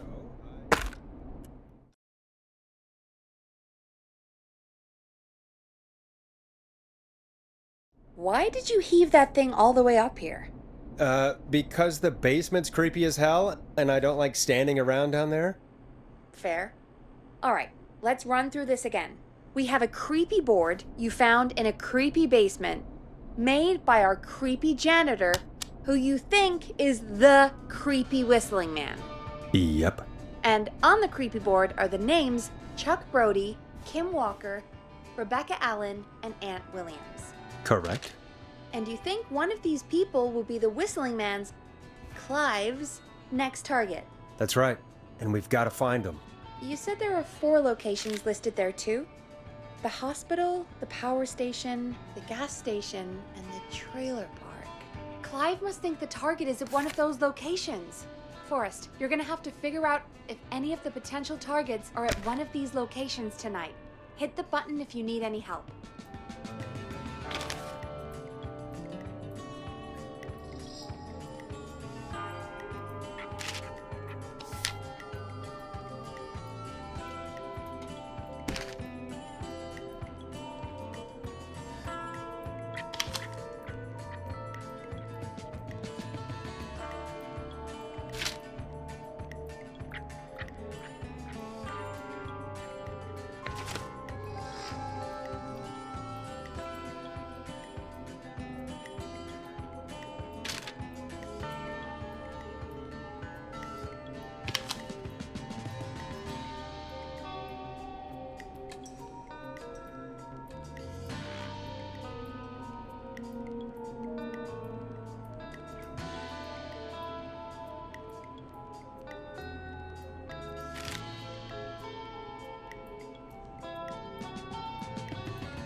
How's it going?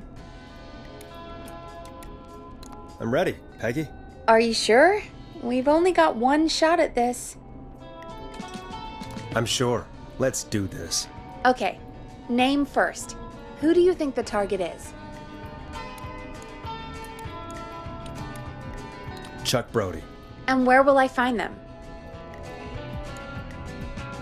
The gas station. Okay, I'm dialing. One moment.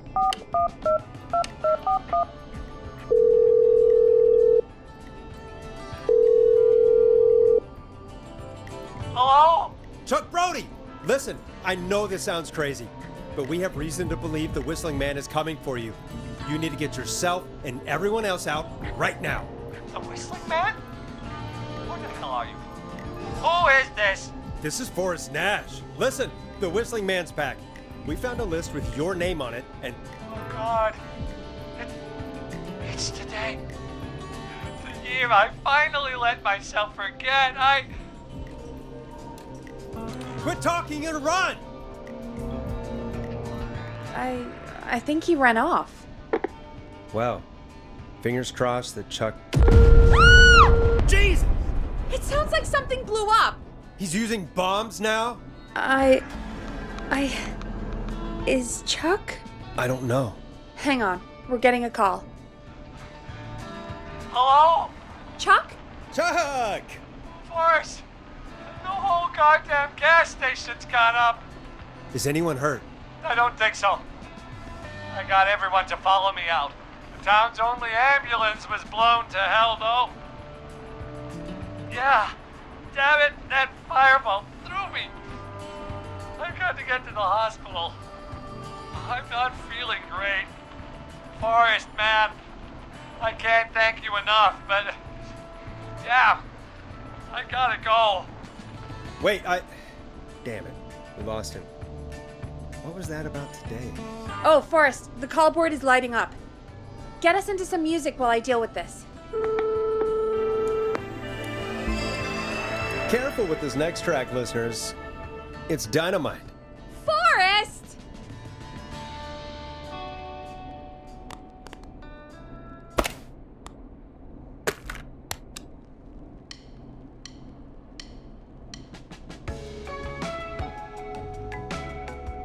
There's gotta be more in the basement to show us who Clive is targeting. And if that's the case, we can get ahead of him. Stop the killings before they can happen. Forrest, we need to go back down. By we, you mean me, right? Yep. Like I said, I need to handle all these calls. Maybe start with that creepy mannequin room you mentioned before. I still have a lot of questions about those, by the way. Me too.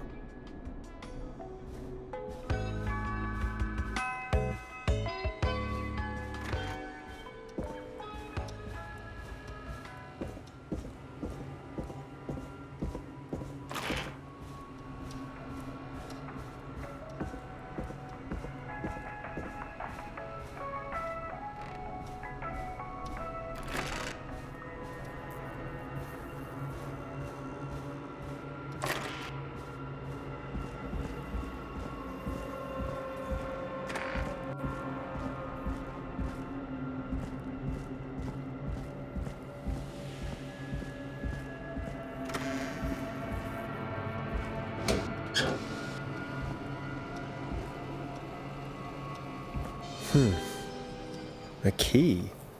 Was this always here? I must have missed it when I brought everything upstairs.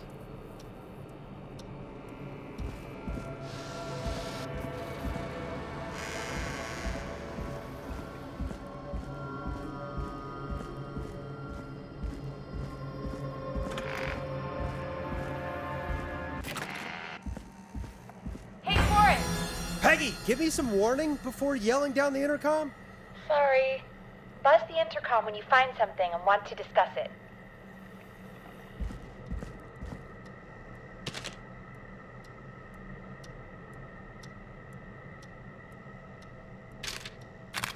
Peggy, I've found a tape and a map down here. A map of what? Looks like it might be to somewhere in this storage area. Weird. Well, maybe the tape will give us more information. Give it a play. George Barrow, 1968. That's when this all began for me. Follow the maps, find the tapes. I'll be waiting. Wait. George Barrow? We all heard that he drowned after a night out drinking. Was it actually Clive? Has Clive really been the whistling man for that long? He says I need to follow the maps and find the tapes. I guess that's what this map is about. I think we need to see what else is hidden down here. Be careful, Forrest. Keep looking. Buzz the intercom when you found something.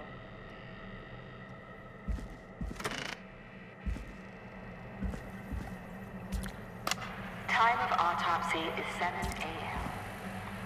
Cause of death is asphyxiation from drowning. The degree of rigor mortis indicates that the subject has been deceased for 5 hours. That puts the time of death...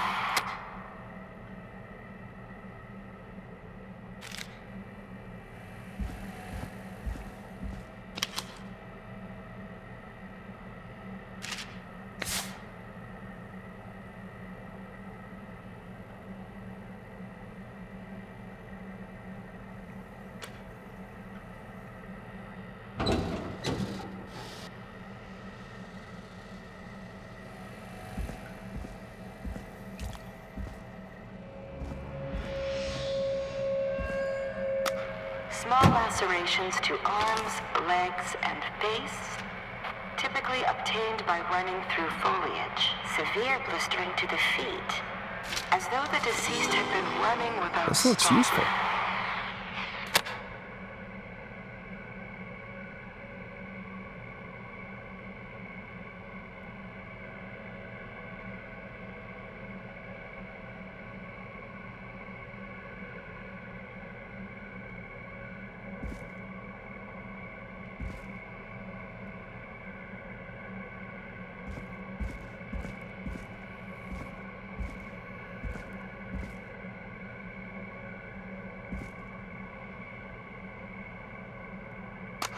Preliminary toxicology results shows no signs of inebriation. However, a high amount of cortisol was found, indicating elevated levels of stress in the immediate moments before death.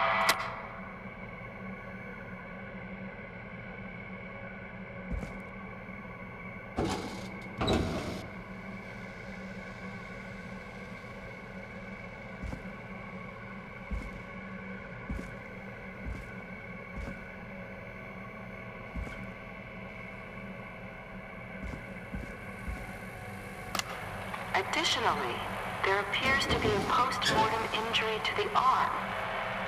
It looks like it was trapped in a car door.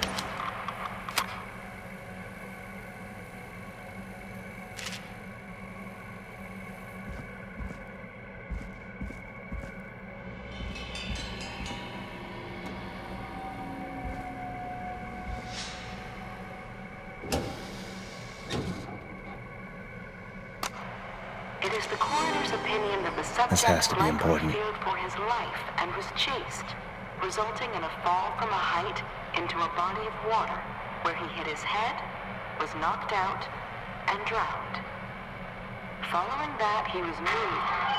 Dr. Sullivan, we need to have a talk. Is that recording? Shut it off.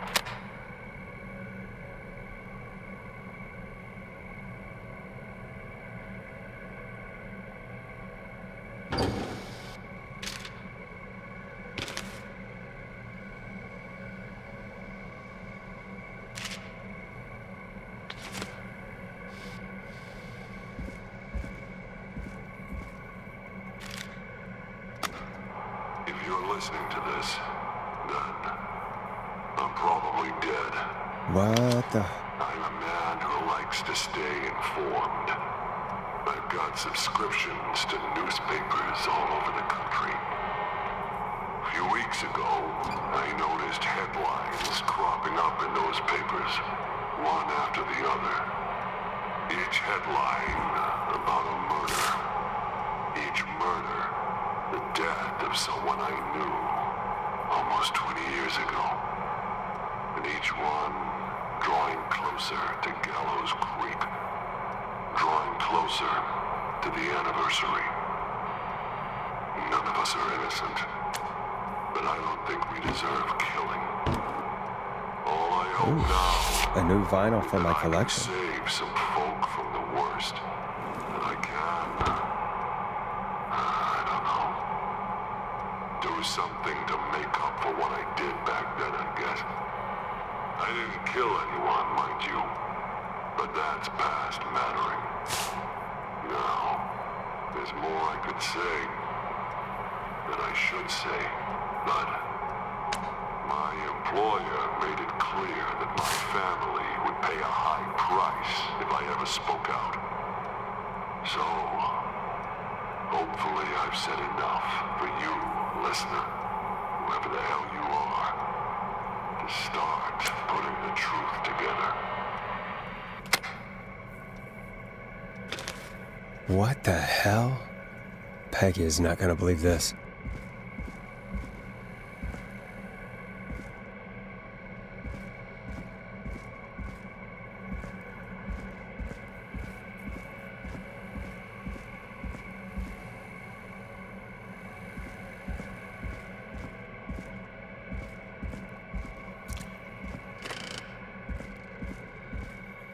What have you found, Forrest?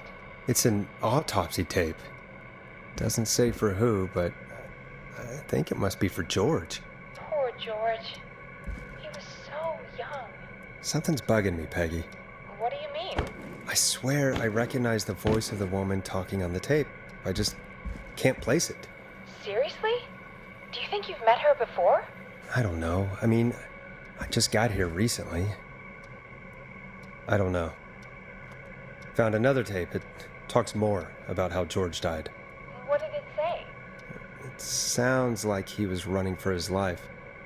Sprinting through trees and bushes, getting cut up all over. What would drive someone to do that? I'm not sure yet. There's also a tape about a toxicology report. There were no signs of drinking or that he was on anything. What? But everyone said he went swimming drunk and drowned. It was in the newspaper and everything. I found a written autopsy report. What does it say? According to that, it's just like you said at the start. George drowned after getting drunk. Said he liked to fight, too. But that contradicts the tape. I know. And I think I know why. There's a note with the report that says, "I'm sorry I made you do this, Virginia." If it was on the autopsy report, then Virginia must be our coroner. Wait, the caller from earlier, when we had to call the takeout restaurants, wasn't her name Virginia? We need to call her back once we finish down here. It looks like she might know something about what's going on. I found a tape that introduces a new detail to the story. Post-mortem injury. Apparently, his arm got caught in a car door. A car door? Yeah, after he died. How do you suppose they can tell? How can they tell? I'm a radio producer, not a coroner. The written report I found doesn't mention it at all. How did his arm get trapped in a car door after he died? Unless he got it when the police collected his body? I guess someone else must have moved him, after he was dead, to where he was eventually found. But the report, what is going on here? I found a police report. Mentions a friend from earlier, Sandra Sharp. Sandra. The jazz runner? That's right. She found George's body washed up at the reservoir. The reservoir? Yeah? What's strange about that? George got cuts from running through foliage, right? But there's no forest around there. Also, how did it wash up at the reservoir? What do you mean? Reservoirs don't have tides. But that's what the police report said. It's not possible, though. I did a school project on reservoirs and got an A. But, yeah, not important right now. The important thing is that it doesn't make sense. What are you suggesting, then? That the body was originally found somewhere other than what the report suggests? That the sheriff tried to cover it up, but accidentally let something slip? Something like that. I think. Well, Sheriff Matthews wrote the report. If he hadn't been eviscerated, we could have asked him. True. But Sandra is still alive? Once we're done down here, we should give her a call. In another tape, the coroner comes to the same conclusion as I did. George was running from something. Maybe an maybe, but then there's this next bit, where the coroner thinks he was moved post-death. So she agrees with us. At the end of the tape, someone burst in and demanded Virginia stop recording. I think it was Clive. This is starting to make sense now. This is a conspiracy to cover up what happened to George. I think I found Clive's last recording. I think Clive might be gone. Gone? I found a confession. Not for any killings, but for playing a part in covering up George's death. He left this behind in case he died. He hoped someone would find it. Do you think the whistling man already got him? Possibly. We've had a lot of callers tonight, but maybe not every victim made it to the phone, you know? We don't know how many there really are. Christ, Forrest, that's dark. I know, but Clive said he had read about other murders in other towns, and that the murders were all folks who knew about the incident. And the killings were getting closer to Gallows Creek. He said he wanted to do something good for once. The board in his office. He wasn't tracking people down to kill them. He was tracking them down to save them. Ugh, why didn't he just come out with all of this? He said his employer threatened his family if he spoke out about any of it. His employer? The one who orchestrated the cover-up? Oh, Clive. I'm sorry for thinking you'd killed all those people. Do you think you found everything? I think so. Forrest, what's going on here? Someone wanted that boy's death to seem like an accident. And they hired Clive to make it look that way. Come back upstairs when you're ready. We need to figure out our next step.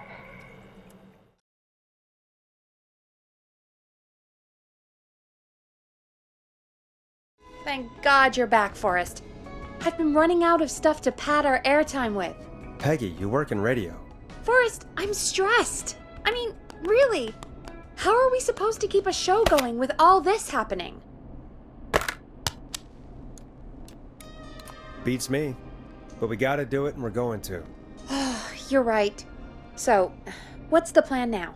I think we should call Virginia back. All right, I'll get her on the line. When you're ready, shut the music off. Hello again, Gallows Creek. This is Forrest Nash. We're circling closer to the truth behind tonight's events. To this end, we're calling back one of our earlier callers, Virginia Sullivan.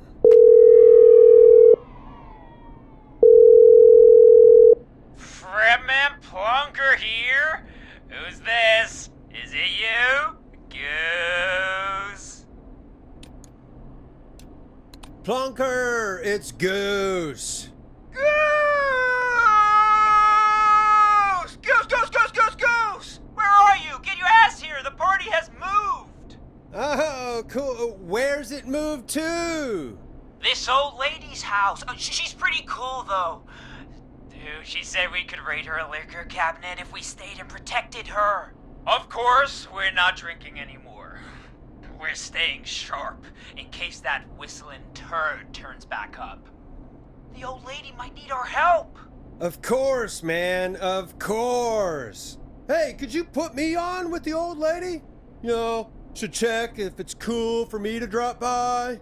Oh, there's that Goose respect we love. I'll grab her now. Hello? Is this Goose?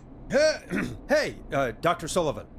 Who is this? Hey, Virginia, it's Forrest. I'm glad you're still okay. Oh, Forrest. Sorry, I'm still jumpy. I can't blame you. I'd be jumpy too. I'm so sorry this happened to you, Virginia. I thought I was. I thought... Easy. We're not calling to talk about earlier. We're calling because we think you can help us understand why this is happening tonight. Me? What would I know? Does the name Clive mean anything to you? Clive? No, I don't. about this for? You mentioned that name earlier when you called us the first time. I don't know what I said then.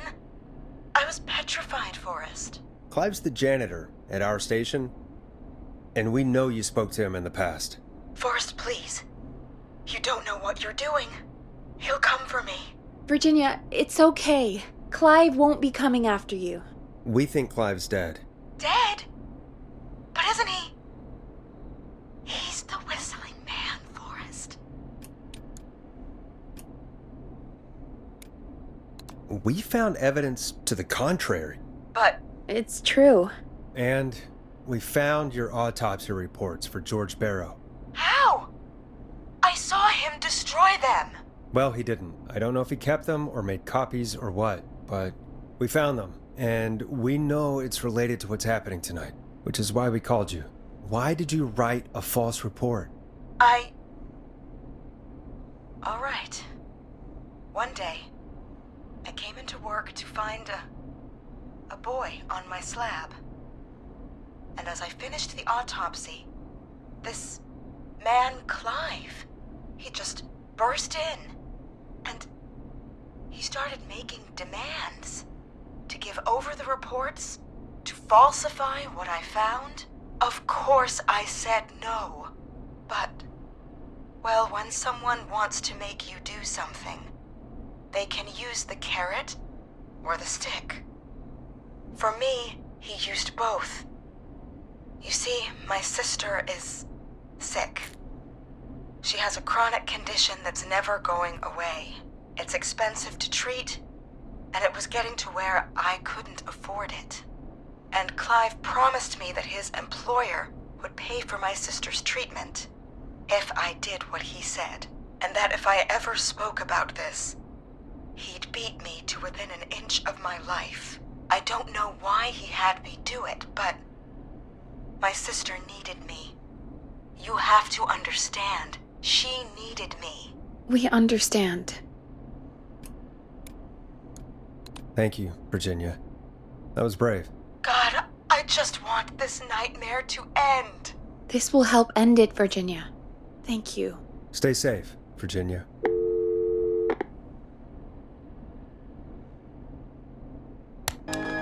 So, Virginia's tied up in all of this. Clive threatened her to keep quiet about George's death. But for who? Why cover up these details? Well, we know Sandra was involved in George's death.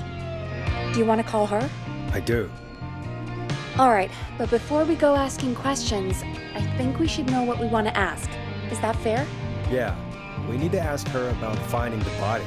She was the one who discovered it, but something just doesn't add up. 100%. She knows more than she's saying. I wonder what she's hiding. We'll hopefully find out soon. Anyway, just be careful when you're talking to her. Don't push too hard. We don't want her to hang up. I'll be careful. All right, calling her now. Hopefully she's at her jazz studio.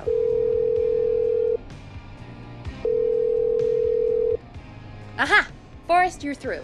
Hello, this is Sandra at Jazz Pizzazz Jazz Studio. Who is this?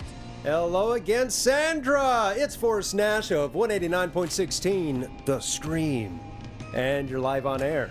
Oh, I always thought folks called into a radio show, not the other way around. How jazzy. What can I do for you?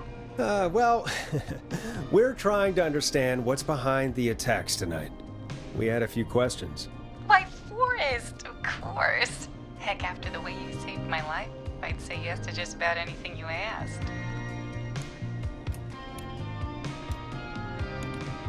Really? Well, that sounds nice. I might just call you back tomorrow then, too. You got my number. But what about tonight? Is there anything you want to talk about right now? Remember why we called, Forrest? Of course. Do you know why the Whistling Man might have targeted you? Ha! As far as I can tell, he's just a knife-wielding psycho with superhuman cardio. He'd have chased after anybody. Right. Well, we think he might be chasing specific people. People who know about the death of a boy named George. Oh, I don't know anything about that. Sorry. Sandra, we know you found George's body. We have the police report. I don't know what you mean. It's okay, Sandra. We know. You do? You know about? Yes. Of course. This studio is my life. After I found the body in the river, I couldn't lose my studio. Do you understand? Sure. I understand. When the rent just kept going up, he said he'd stop if I just needed to keep quiet. And everything would be okay. Of course. We understand. I mean, it's not like I killed him. What was the harm in saying I found him in the reservoir instead of the river? Right? Right? I'm sorry. I can't do this. And she's gone. I don't think that could have gone any better. You truly did great, Forrest. Well, folks, if anyone out there has any thoughts on what's going on tonight, please call in. That's good timing. We've got a call waiting just this second. Welcome to 189.16 The Scream, with me, your host, Forrest Nash. Hi, Forrest. I know this is really out of the blue with everything happening tonight, but I wondered if you could send a special birthday message to my uncle. You know what? I'd welcome a change of pace. I'd be glad to. Thank you, Forrest. He's my Uncle Ronnie. His first name's Peter, but he never liked his name. But since he always had salt and pepper hair, even as a kid, can you believe it? Folks always called him Pepper. Thanks for the history lesson. Is there anything besides happy birthday you would like to say to Mr. Pepper? Oh my god damn it! Yes! Tell him he can get the best birthday deals and party packages here at Putney's Pizza. Starting at You son of a bitch! Stop calling us! Sorry, Forrest. Let's just move on. We've already got another caller on the line. This is 189.16 The Scream. I'm Forrest Nash. You're on the air, caller.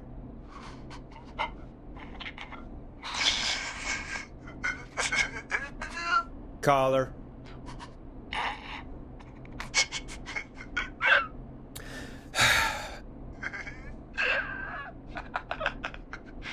Ponty. Ponty's Pizza always delivers. Come rain or sleet or whistling man, we'll be there.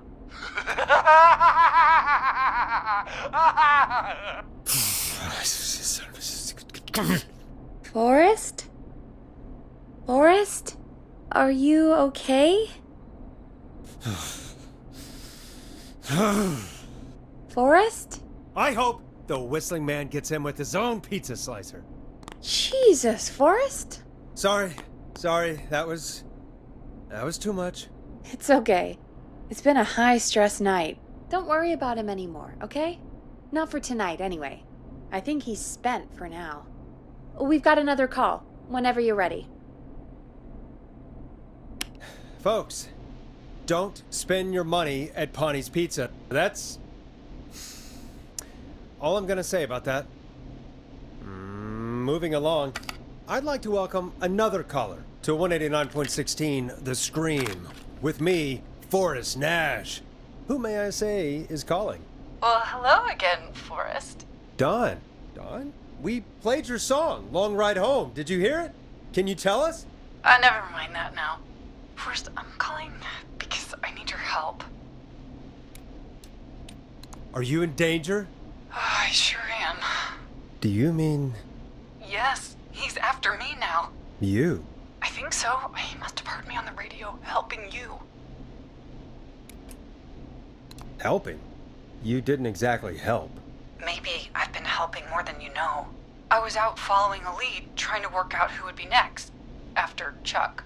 And what happened? And I started to feel like I was being followed.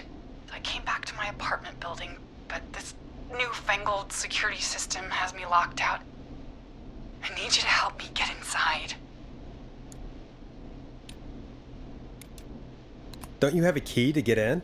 Only for the apartment door. The front gate requires an entry code. If future is electronic, I guess. I need that code to get inside. Which apartment block do you live in? Maybe one of our listeners lives there too. It's the new Woodside apartment building between the town hall and the trailer park, but I doubt any of your listeners live there. I don't have many neighbors. Sounds like a prime piece of real estate. The sound really carries at night. Shit.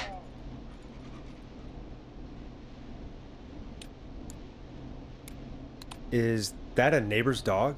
Yes, it is. Boy, I wish he'd muscle that thing in. Oh. And now he's blasting David Scopo out of his window. This night can't get any... It's not here. He's coming down the street. I don't think he's seen me yet. Forrest, please. I need your help. I need the code for that security system, or I'm gonna die.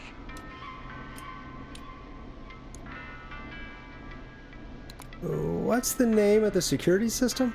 There's a sticker on the box. It says Starling Security 4000. There's a keypad, and it looks like it wants a 6-digit number.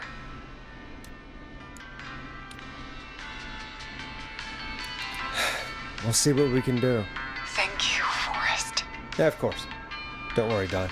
Thank you, Forrest. I knew I could count on you. I'll sit out of sight. Call me back soon. All right, folks. Here's a little tune for you all to enjoy while I try to break Dawn into her apartment. You were pretty quiet there, Peggy. Forrest, was it just me, or was there something... Yeah, it wasn't just you. Something was weird about that. Yeah, well, tell you what, we have a Starling 4000 or whatever here at KFAM. Clive bought one for the station. Maybe we can find something to help. Well, I'm not sure who, but to help someone.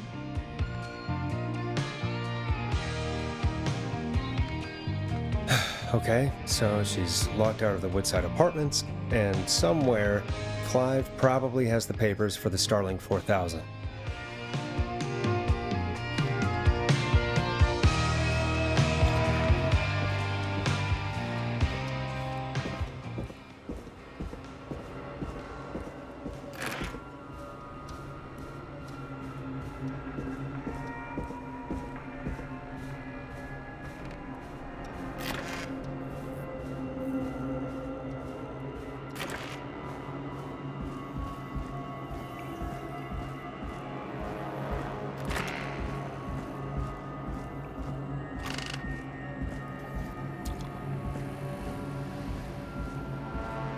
Order delivery form. Starling must have left this by accident. The system's not even installed at Woodside.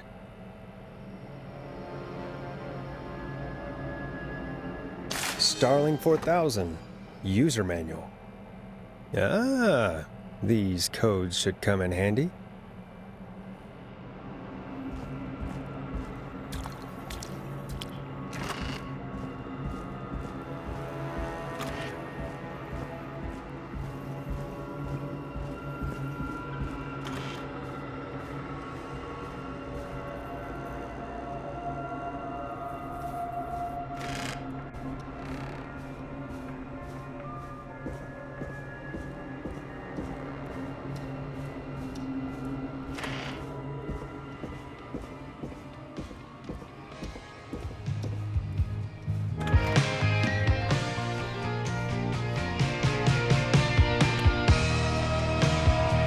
Welcome back, Forrest.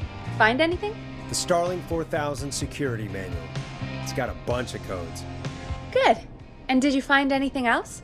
I saw a list of everyone else who bought the Starling 4000. Know who was on there? Oh my god. Roller Ricky! Do you think we should give him a call? Is that crazy? I don't know what you'd say, but...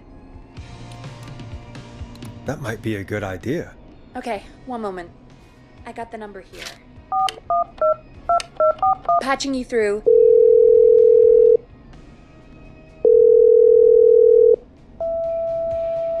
Shit. He probably can't hear it over the music. Forrest, I don't know about this. This is super weird. Just put me through to Don. I'll take care of this one way or another. Okay. If you say so. When you're ready, shut the music off. Line 1, whenever you're ready. Don, are you there? This is Forrest Nash from 189.16, The Scream. Oh, thank God you're back. I've been so afraid. What's the code to the gate?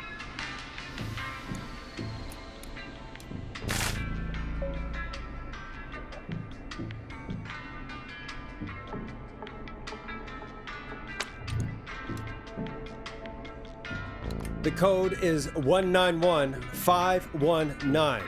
Thank you, Forrest.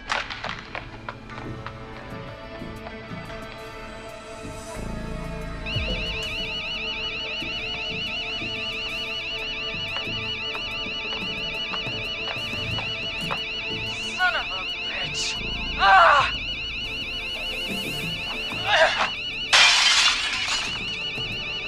Is she?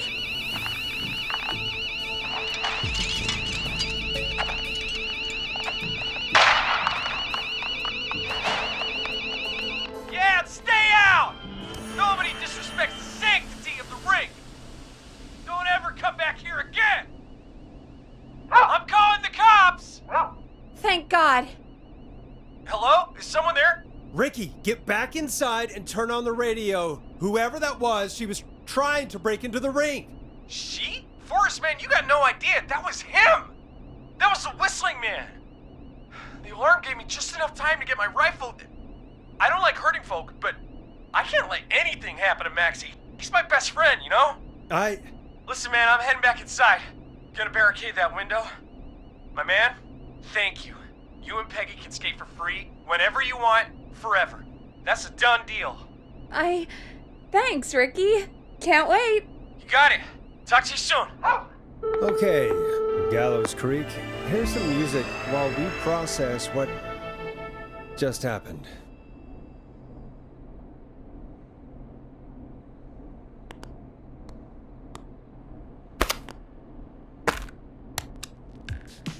So, the whistling man is a woman?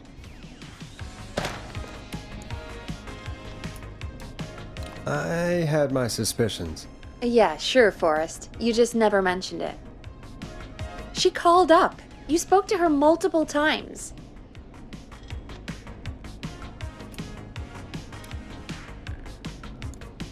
I knew she wasn't right. Is that right, Sherlock? Why do you think she requested that song? To get me outside? Maybe, but how? She didn't know the song was outside to start with. That's right. She never actually attacked me out there. So? What now? I guess I should make an announcement. We do have new info. Okay, kill the music and you can make the announcement. Okay, you're live in 3, 2... Hey folks, this is Forrest Nash here. I hope you're all safely locked inside. For those of you listening to that last call, you might be wondering what to make of it all. Here's our take. We now believe the killer is actually a woman. One who might manipulate you into letting her in before she attacks you.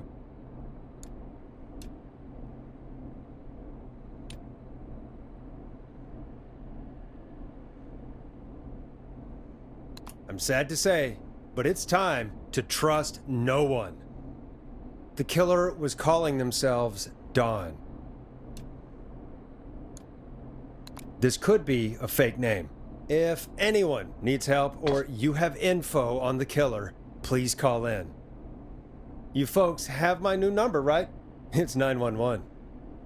Hopefully, our next caller can help shed some light on our killer. Hey, we had a call come in. Okay, folks, time to take a call. You're through to Forrest Nash on 189.16, The Scream. Hey, man. Murphy?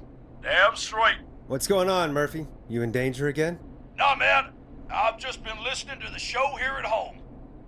And since you asked folks to call in if they could help out, well, I'm calling.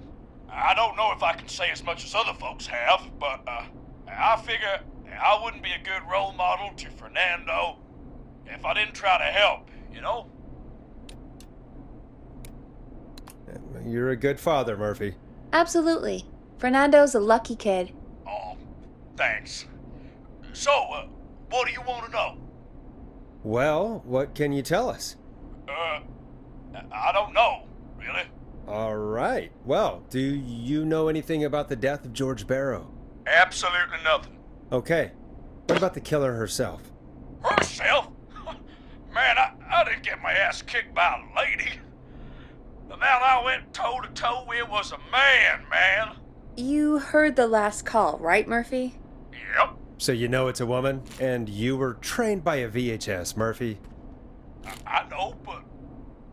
Man, how could it have been a woman under that mask? Let's just move on. Do you know anything about the history of the Whistling Man? No, sir. Tonight's the first time I ever heard of him. What? I moved here 3 years ago, man. What do you want from me?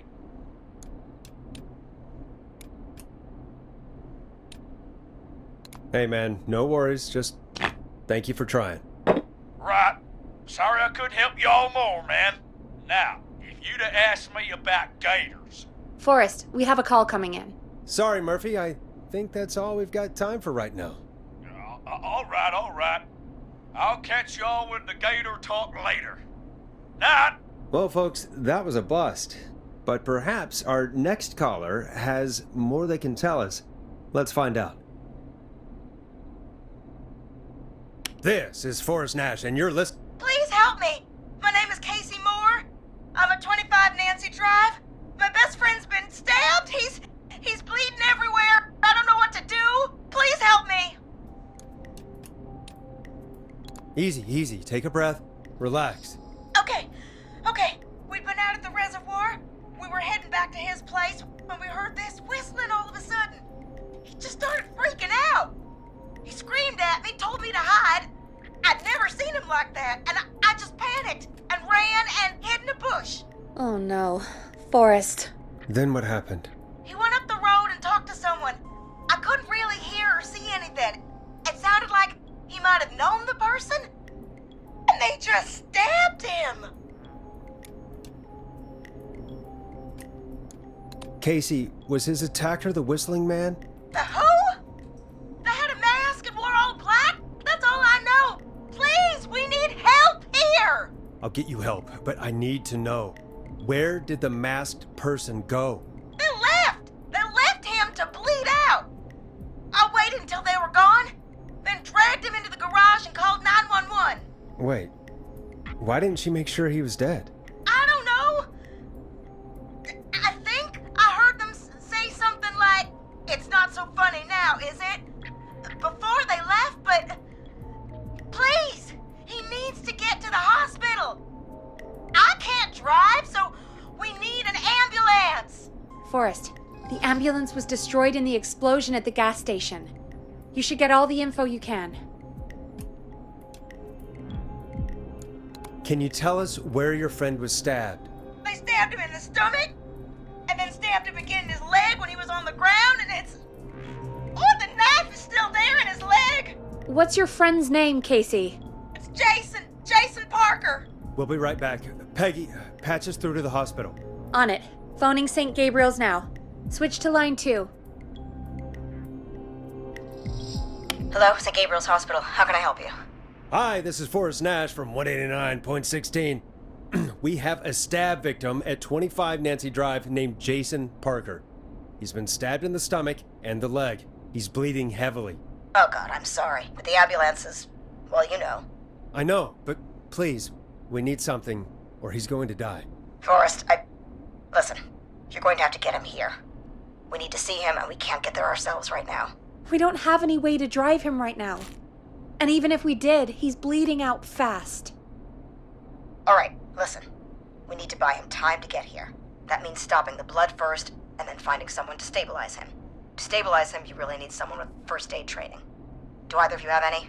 No. Me neither. Damn it. I'm really sorry about this, but I have other patients who can't wait. All I can do is talk you through the procedure as quick as I can, and then leave the rest to you. You think you can handle that? Hit me. I'm sure we can handle it. Okay, from the top. If he's bleeding out, then you need to get him comfortable and try to stem the bleeding. Lay him down. Apply continuous pressure directly to the affected areas. When the bleeding slows, get a clean cloth of some kind and hold it over the wounds. Get them comfortable.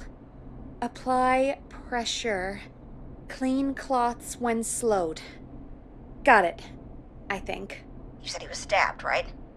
If the object he was stabbed with is still in him, don't take it out.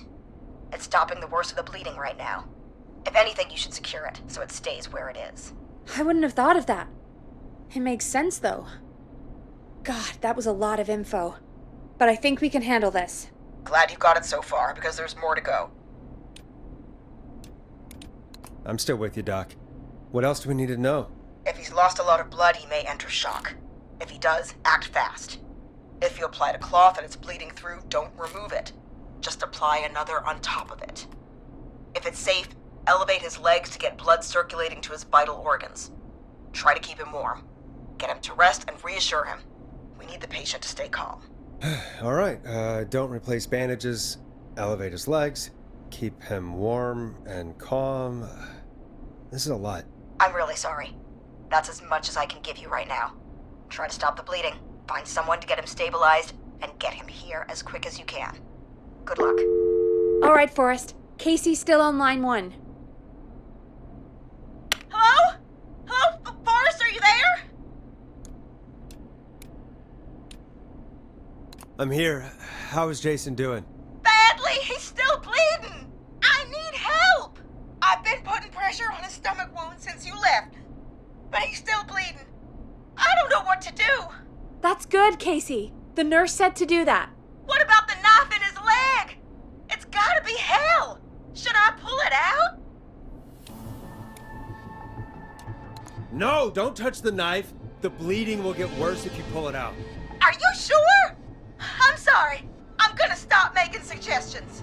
No, don't worry, Casey. We're a team here. We're all going to get Jason through this. Casey, is his leg wound bleeding right now? I hate looking at that knife. Yeah. It's bleeding. His stomach is worse, though. I think we need to secure the knife so it doesn't move around. Do you have anything you can tie around it? Yeah. There's some laundry piled up on top of the dryer, some cloths on the hood of the car, and what else? I guess I've got my jacket.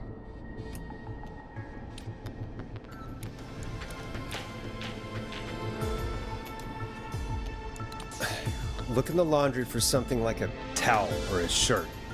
Hold that over the wound. Okay. Looks like I'm gonna have to buy you some new whites, Jason. Here we go. I'm sorry, Jason. It's secure. I'm putting pressure on his stomach again. I'm starting to think we might make it. Forrest, can I have a word?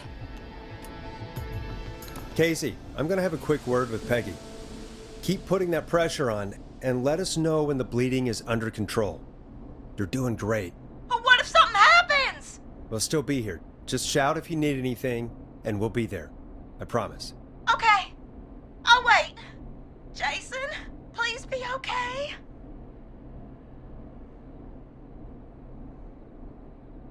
What's up, Peggy? We can't stay on the line with her all night. Dawn is still out there. What if other people need us? You're right. She's probably on her way to her next target right now. Exactly. And you heard the nurse. We need someone there with training who can stabilize him. He's got to get to the hospital somehow. Could somebody nearby help them? Maybe drive them to the hospital? You know, that's exactly what I was wondering. Do you have anybody in mind? I might. A little before you started working here, KFAM did a mandatory first aid training course. Me and Karen missed it because we were away on a producer getaway. You skipped it, didn't you? Never mind. So, how does KFAM's first aid course help us? Casey said they're at 25 Nancy Drive, right? Yeah? Why? They put up a bunch of cheap houses around there about 10 years ago. So a bunch of people here at the station live around there. Do you think any of them could help Casey and Jason? Probably. but I don't know who lives there. And since I missed the training day, I don't know who knows first aid. Could you call them and ask? I don't know everybody's numbers. I've only ever called Karen. Everybody's personnel info is probably in Reggie's office. Got it. I'll look through their files in Reggie's office. It's a life or death situation. I'm sure they won't mind. Right. But there are a couple of problems with that. Naturally. It's sensitive information, so Reggie probably locked it in his safe. Great. Do you have any idea what the combo for the safe could be? Not a clue. Reggie's a serial note-taker, though. Maybe something in his office will give it away. Since we haven't heard anything from Casey, I'm guessing Jason's okay for now. I'll check out Reggie's office and see what I can find. You'll need a key for that. I'll just slide it under my door now. Thanks, Peggy. I'll just have to look around.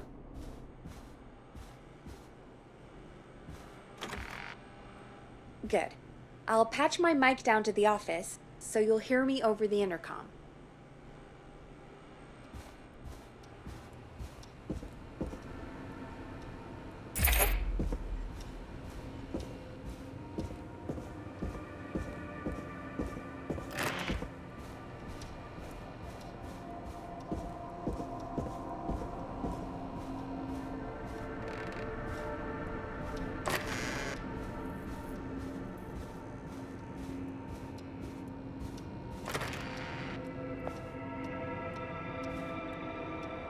Looks like I need a 4-digit code.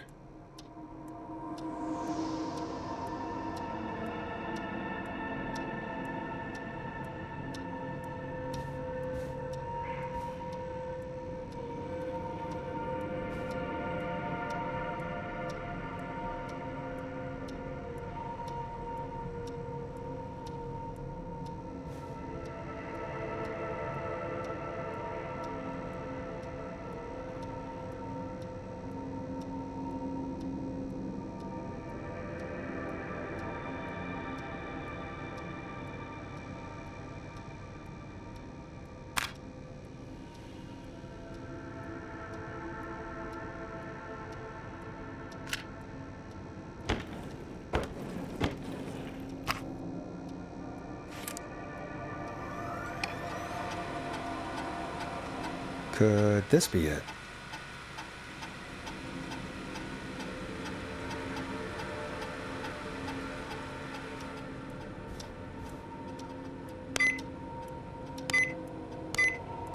Nice!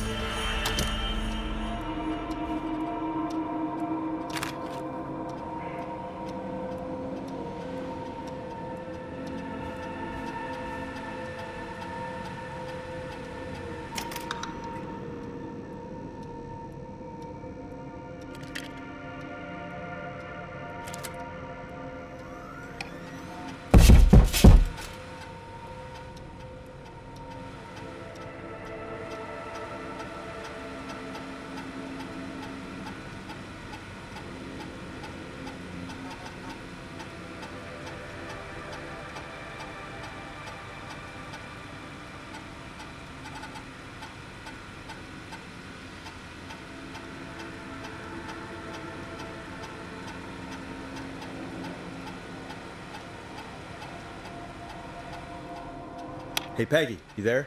Yeah, I'm here. Did you find what we need? I think I know who our best bet is to help Casey and Jason. All right, good work. Who should I... Hello? Is anybody there? Please pick up. Casey, I'm here. What's wrong? Jason started going pale. I tried to get him to rest, but he just threw up everywhere. What's happening? What do I do? God, it sounds like he's going into shock. Casey, just stay calm. It's going to be okay. But the bleeding needs to slow down. Did I mess up? Jason, I'm sorry. Casey, calm down. You've done everything right. I need you to listen to me, okay? For Jason. What did the nurse say to do about shock? Casey, I need you to elevate Jason's legs. We need to get the blood flowing to his vital organs. Got it.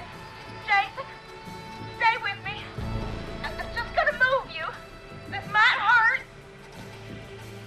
Okay,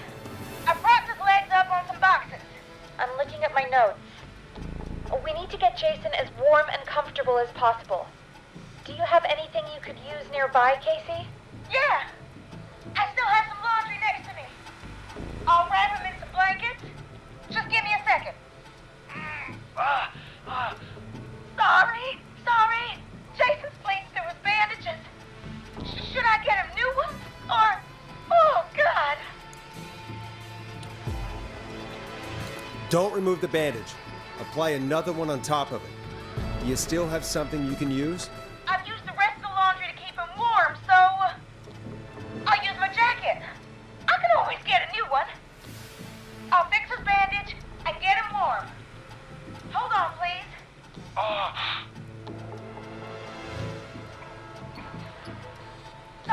Sorry.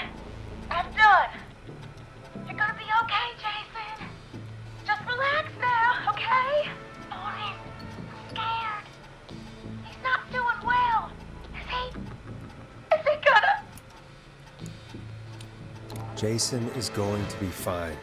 Just make sure he knows he's going to be okay, okay? Okay. Please. I can't give him what he needs. Please, help. I can't lose him. All right, Forrest, we need to hurry. Jason doesn't sound like he's doing too well. You said you knew who to call earlier? Who was it? We need to call John Hedges. He lives on Nancy Drive. He didn't really participate in the first aid training, but he's a former war medic. He's probably the most trained person we have. Really? I never really spoke to him before. A war medic, huh? Yeah, and according to Reggie's notes, John keeps all of his old equipment at his house. He's something of a hoarder. All right. What's his number? 5420735. Calling now. Let's hope he picks... Who the hell is this calling me? What time is it? John, it's Forrest Nash here at KFAM. We have an emergency and we need your help. Forrest, if this is a work emergency, then it can wait until the goddamn morning. Just leave me a note like everybody else. John, no, this is a medical emergency. A man has been stabbed by the Whistling Man, or... Never mind. He's badly hurt, and he's going to die unless we get someone to him now. The Whistling Man? What kind of joke is this? John, we're not kidding. A man is gonna die if we don't help him right now. Seriously? I haven't been called on for over 10 years. Where's the patient? What's his condition? He's at 25 Nancy Drive. I think we got his friend to stem the bleeding, but he's gone into shock. He's passed out right now. You say he was stabbed? Do you know the extent of his injuries? From what we were told, he has 2 major stab wounds. One to the stomach and one to the leg. The knife is still in his leg, and the stomach wound is open. Understood. Let me grab a few supplies and I'll head right over. Damned if he dies on my watch. Thank you, John. We'll let him know you're on your way. Good luck. Hello, Casey. Are you there? How are we doing? Dad, Jason seemed really weak and then just started thrashing. What about now? Is he still thrashing? He's passed out. Please tell me you found someone to help. Casey, help is on the way. My colleague will be there soon. You hear that, Jason? Someone is coming. You're gonna be just fine. Just hold on for me, okay? Just hold on. Come on. Hello, Casey. This is John Hedges. I'm here about Jason. Please let me in. I'm guessing that's Jason there. Casey, I'm gonna need your help. Forrest, Peggy, don't you two worry. We've got this from here. Okay. Forrest, we'll call you back later. I have to go now. Good luck, everyone. God, I hope he's gonna be all right. And with that, the show moves on. We're sending our best wishes to Jason. Well, after all that excitement, I think we could use some music. Come back upstairs when you're ready.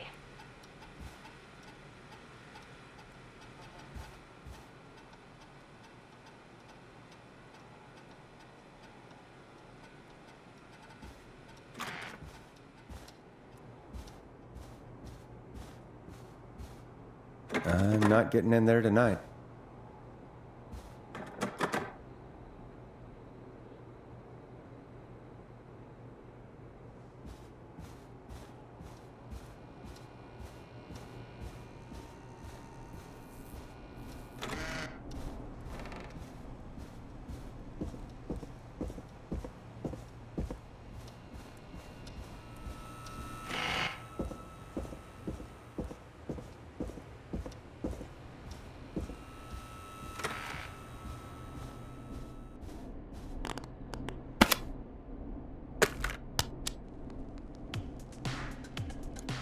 You're gonna love this next track. It's getting pretty late. This might be your last break for the night, so try to enjoy it. Give me a buzz when you want to go back on air.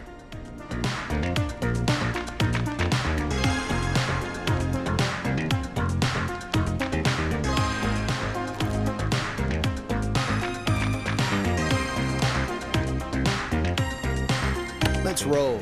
You got it. We've got another call coming through, too.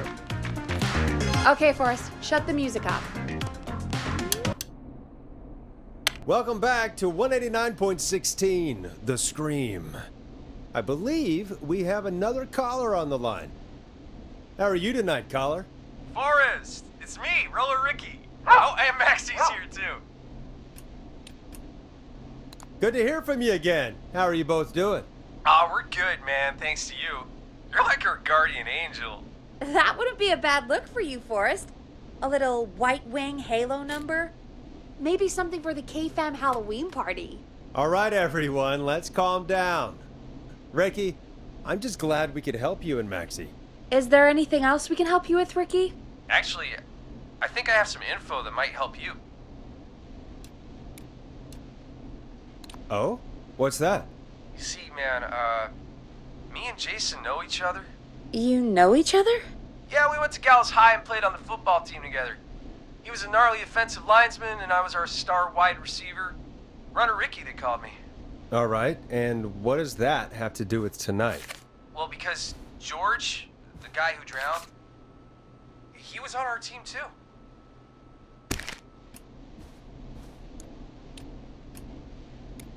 Tell me about him. What was George like?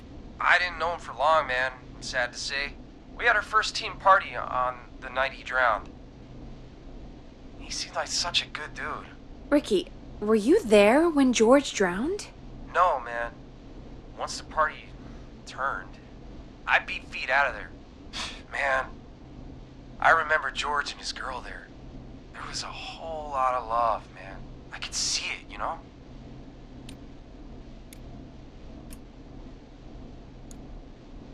George's girl? Ricky, who was the girl? She might just be the one behind all of this. What? No way, man. There was so much love there. I can't believe she'd ever be capable of anything like this. Ricky, please. What was her name? I never got her name, man. He just called her Bean. I didn't really know her before or see her after that. Then what did she look like? Please, tell us anything you remember. I just remember a pretty girl, man. I'm sorry. Ricky, you said the party didn't last long. What happened? We were just having a good time, and then the next thing I knew, everyone was running for their life. I looked up and saw a goddamn whistling man in the trees. And I never ran so fast in my life. I ran straight home. Didn't know about George until next morning at school. I'm guessing it was whistling night, wasn't it? That the whistling man was just another kid. Yeah. I don't know how George died, but I always felt like if anyone deserved to die that night, it should have been me. And Ricky, it wasn't your fault. You're not a bad person. I know that now, man. It took a long time to learn, but yeah, just thought I'd tell you all what I know. Thank you, Ricky. This helps. Thank you. You got it, man. Anyway, I think it's time for me and Maxie to free up your phone lines. Thanks for listening, man. I'll let you to it. Night, Ricky. All right, folks. Looks like we got a new lead in the case. If anyone has any info about this mysterious being, please call in. If she was George's girlfriend back then, she's probably in her mid to late 30s now. Huh. Oh, we have another call coming in, but hang on. What's up, Peggy?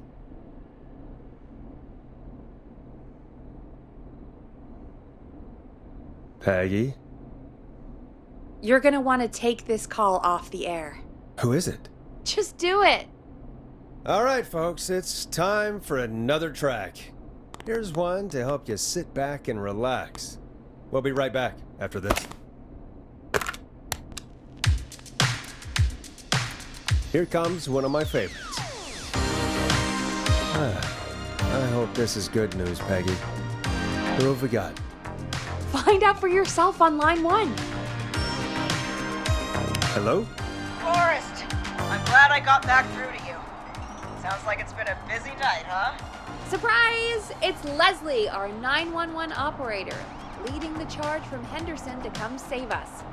It's so good to hear from you. Are you okay? We're doing okay. Sarah and I are both happy to be headed back home. We're happy to have you too. Wait, Sarah? Oh, yeah, I mean Deputy Martinez. Anyway, we got back into radio range a little while ago. We've been listening in, but haven't been able to get through until now.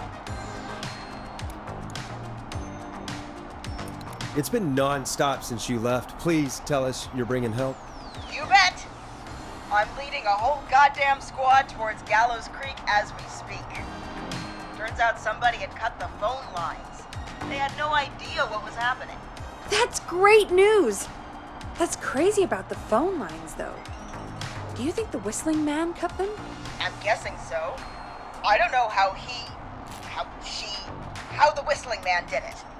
But that doesn't matter right now. Listen, we're coming in hot, but we need your help. I know Gallows Creek isn't a big town, but if we don't know where the whistling man is, we can't get him. Her. That's where you come in. You can count on us. What do you need?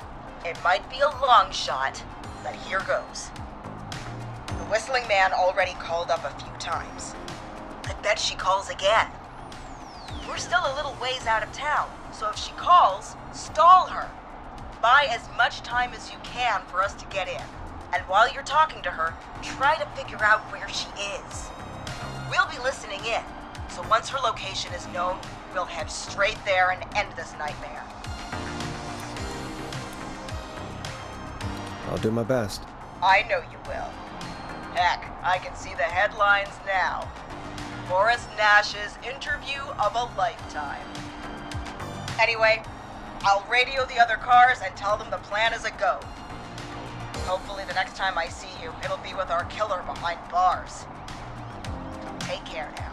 We'll see you soon, Leslie. Oh, thank God. It sounds like this is almost over. We're nearly through this. I hope you're right. The sooner this is over, the better. I am right. Trust me. Anyway, we should get you back on air. Taking callers is the only way to see this through. Time to turn the music off. Bringing you back live now. Welcome back to The Scream with me, Forrest Nash. The line is lit up, but before I get to our next caller, I just want to say, things are looking up. It's almost over. But for now, let's bring in our next caller. Evening, caller. This is Forrest Nash. Hello, Forrest. This is John Hedges. I'm here with Casey. I wanted to give you an update on Jason. John! Is he gonna be okay? He's a fighter. He'll be fine. We've got him stabilized and resting in a bed. We're preparing to move him to the hospital. Thank you so much. If you hadn't been there, then... God, I don't even want to think about what would have happened. Of course, Casey. We're just happy he's okay. John, Casey, you two did all the work. Tell Jason to get well soon from us, whenever he's up for it. Well, why don't you tell him yourself? Is this Forrest? Jason, we meet at last. It's good to hear you, Jason. How are you? Oh, well, you know. I've got a hole in my stomach, and there's a knife in my leg, but John gave me something to take the edge off. So, I might feel even better than either of you. Oh. Take it easy until you get to St. Gabriel's. I will. But, before that, I needed to call you. I'm guessing the Whistling Man is still out there? Yep. As far as we know, anyway. I was worried you'd say that. God damn it. Actually, I'm glad you called. I wanted to talk to you about what happened earlier. Go for it. We spoke to Roller Ricky not long after you were attacked. You spoke to Ricky? Is he alright? He is now. I mean, he was attacked earlier, but this call came after. Hey, guys, I'm really sorry, but there's a call on the other line. I just need to make sure we don't have another situation brewing. You fill Jason in on what happened. I'll be right back. Sure, Peggy. Sorry, Jason, where was I? Yep. Ricky's fine. You don't need to worry about him. That's a relief. He told us about George. Sounds like everything's finally coming out now. It's been tough to hold it all in. Sounds like you've been holding back about something awful, Jason. I'm part of the reason my best friend is dead, Forrest. And the few who knew about it said if I ever said anything, I'd find myself in jail. For a long time. It was hell. And then the town just moved on. Like he'd never existed. What happened that night? I went along with the stupid prank, that's what. Whistling night. Some of the guys on the football team had an idea for a way we could haze the newcomers. We decided to plan a party in the woods and have the Whistling Man crash it. It was stupid. We each had a role. I was the stabbed friend. At the party that night, I left the group for a second, met our Whistling Man, pretended to get stabbed in front of everyone. Started an almighty panic. Those screams. That was the last time I saw or heard George alive. How did George die, Jason? I don't know. I was playing dead. But when I heard her scream... Ricky mentioned a girl named Bean. Is that who you mean? Bean? Oh yeah. I guess George did call her that.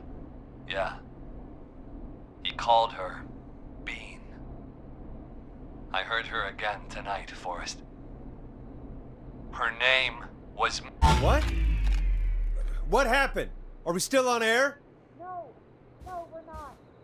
Seems like the power is completely gone. How do we get it back on? I don't, we can use the emergency generator down in the basement. Reggie picked it up a while ago in case we ever needed to do an emergency broadcast. An emergency broadcast? Emergency? You know, nuclear war, alien attack, broadcasting a serial killer's location to the cops so we can end this nightmare. Fair point! It's in the storage area, in the far back corner, up on the wall. You might have spotted it earlier when you were digging around for all those tapes. It'll have a big red button. Just press that. I'll see you when you're back.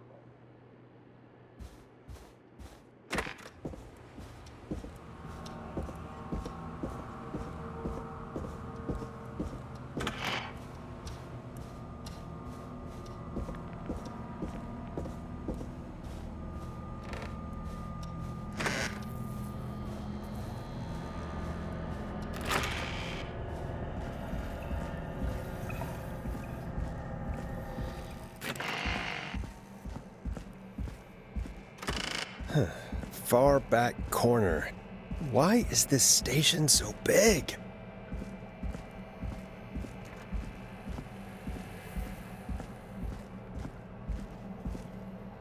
That must be it. Boom! We've got power.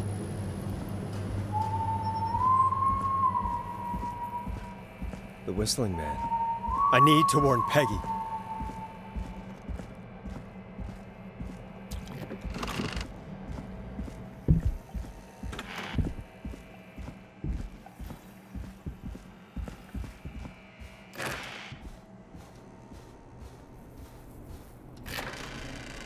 What the hell?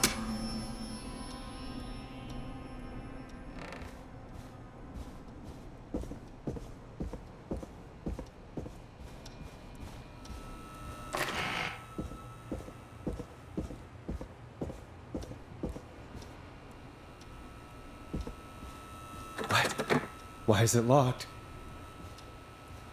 Oh no. Peggy! Where'd you go?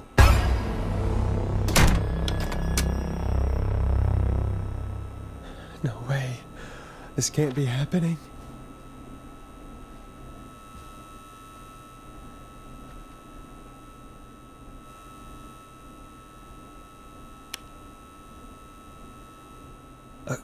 A call. Where's Peggy, Don? Have some patience, Forrest. It's almost the end of the night. Almost the end of the show. But it's not over just yet. Got a little time still. So let's make the most of it. What do you mean? Make the most of it how? Well, Huh? I thought we'd end tonight's Whistling Man special with a special guest. The one who started it all. Oh, let me take that out of your mouth and... You crazy bitch! Let me go! Welcome to the air, Mr. Teddy Gallows Jr. Wait. It's all gonna come out tonight, Teddy. Your daddy and his money saved you 20 years ago. But even if he crawled out of his coffin with all the money in the world... Wait, where the hell is Teddy? How are you talking to him if you're here with me? Because I'm not there with you, Forrest. I'm here with Teddy. And if he says where that is, well, he knows he'll get it. Wait, then who am I looking at? Forrest Nash, let me introduce you and all of Gallows Creek to my boy, Henry Barrow. Hi, Henry. Nice to meet you. Don't mind him. He's just shy. So there were two Whistling Men tonight. Of course. And Murphy. He was right, wasn't he? He did fight a man. He did. I taught my boy to never run away from a fight. Hang on. Did you say Barrow? Then are you... Let me just get this mask off. Damn uncomfortable thing. No wonder Mooney went crazy wearing this. There we go. Marie Campbell? George's old girl. Oh, well, it sure has been years since I last saw. Oh, God damn it.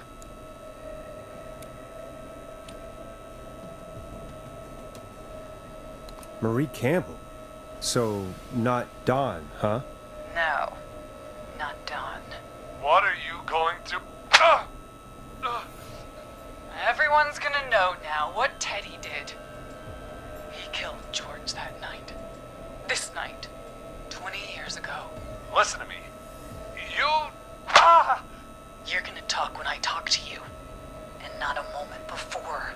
Meanwhile, Forrest, I'm gonna give you the chance to talk. You're gonna help me reveal what really happened to George all those years ago. Okay, Marie. I'll do it. Good. Then let's talk about the night George was murdered. Murdered? Listen, I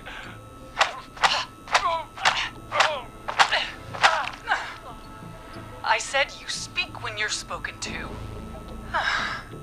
Now, I know you've done some good work tonight in piecing together what happened to George 20 years ago, and that's why I want you to interview us.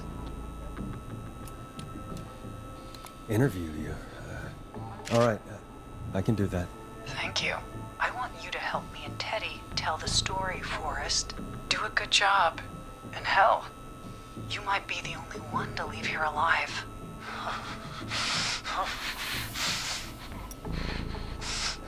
I need to drag this out.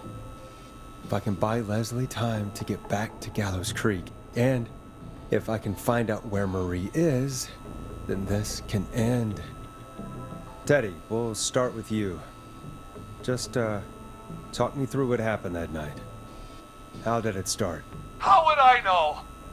It was 20 years ago. Hit him again, Marie. What the hell? God damn it. Okay. Our first team party was coming up. And when I saw the date it was scheduled for, I had an idea for a way we could prank the new guys. I understand that kids in Gallows Creek know tonight as Whistling Night.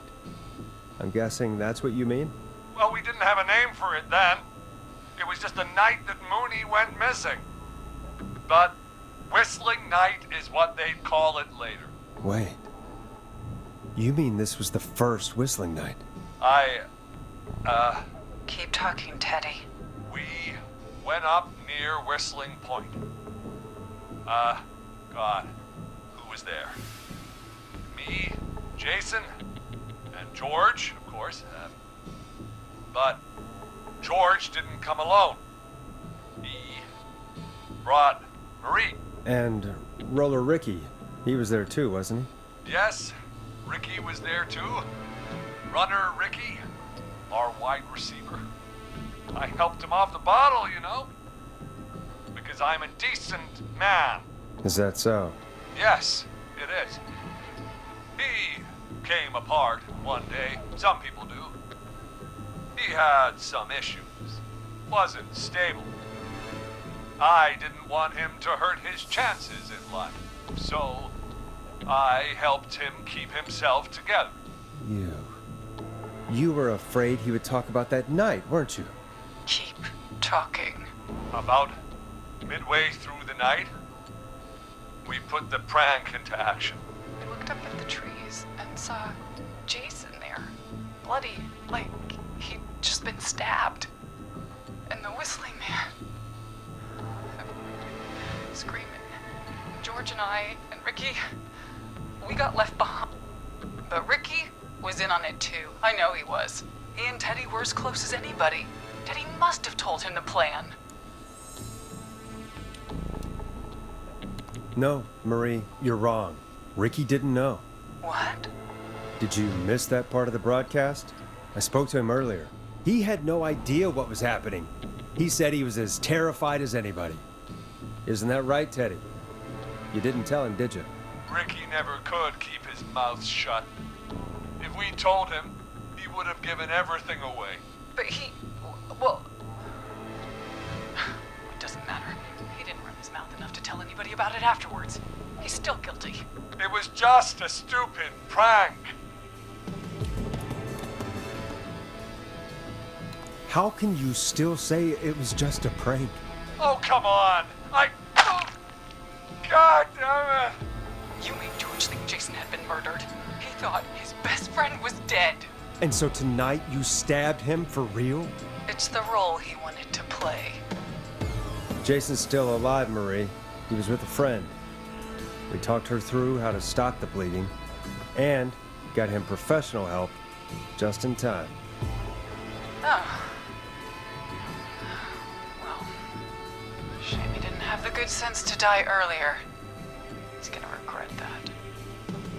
Enough about him. Me and George took off running, but somehow we got separated in the woods. I ended up near the bottom of Whistling Point, and when I noticed George wasn't with me, I panicked. And then, I don't know how he snuck up on me, but the Whistling Man grabs me. I scream, and he starts laughing, telling me it's just a joke. I could stall for time here.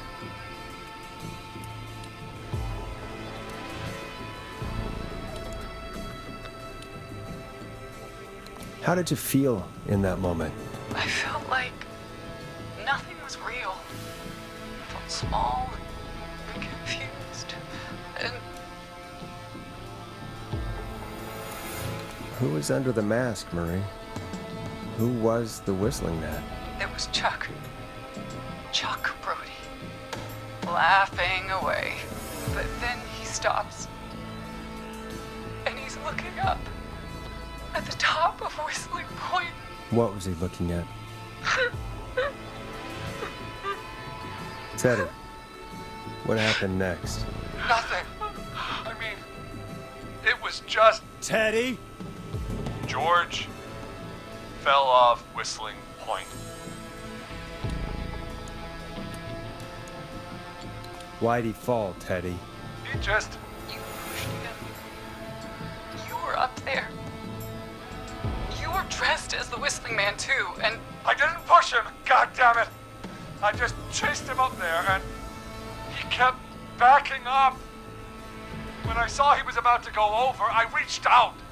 That's what you saw. You liar! It's not my fault. He didn't know it was a joke. If he'd had any brains, he would have realized. Ugh. You bitch. No one's going to believe this. After all you did.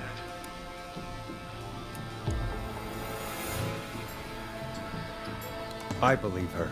You... What?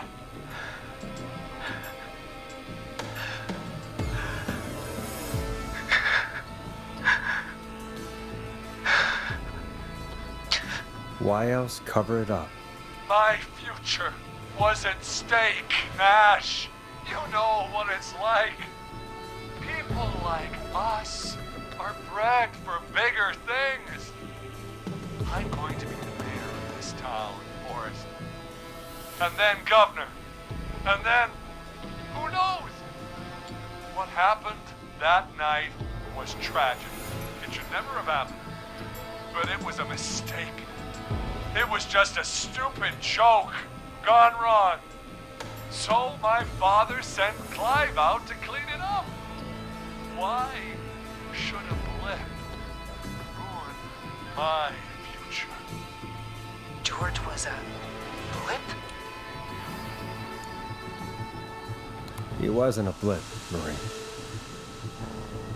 His father covered it up from there. I searched for George's body all night, but... Sandra found him the next morning while out jazz running. She found him in the river, but she lied about that to protect Teddy.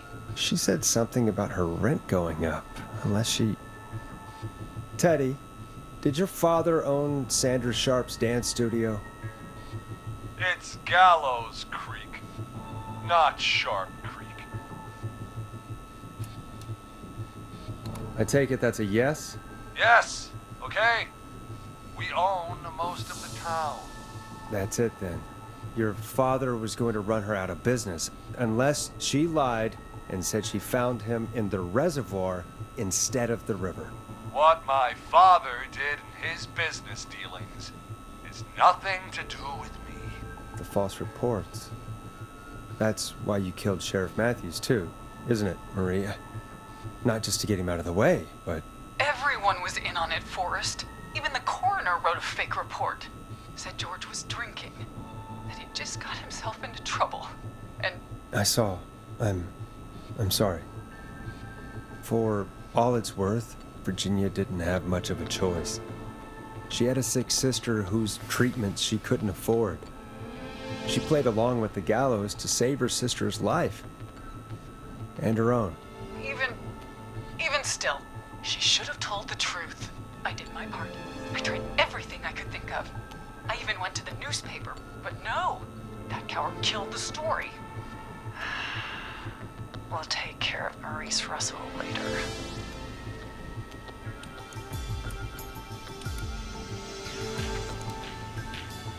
You've been through hell, Marie. I'm sorry. You've got no idea. Never should have started. He shouldn't have pushed my George up the cliff. He should have been punished. He's coming to a stop.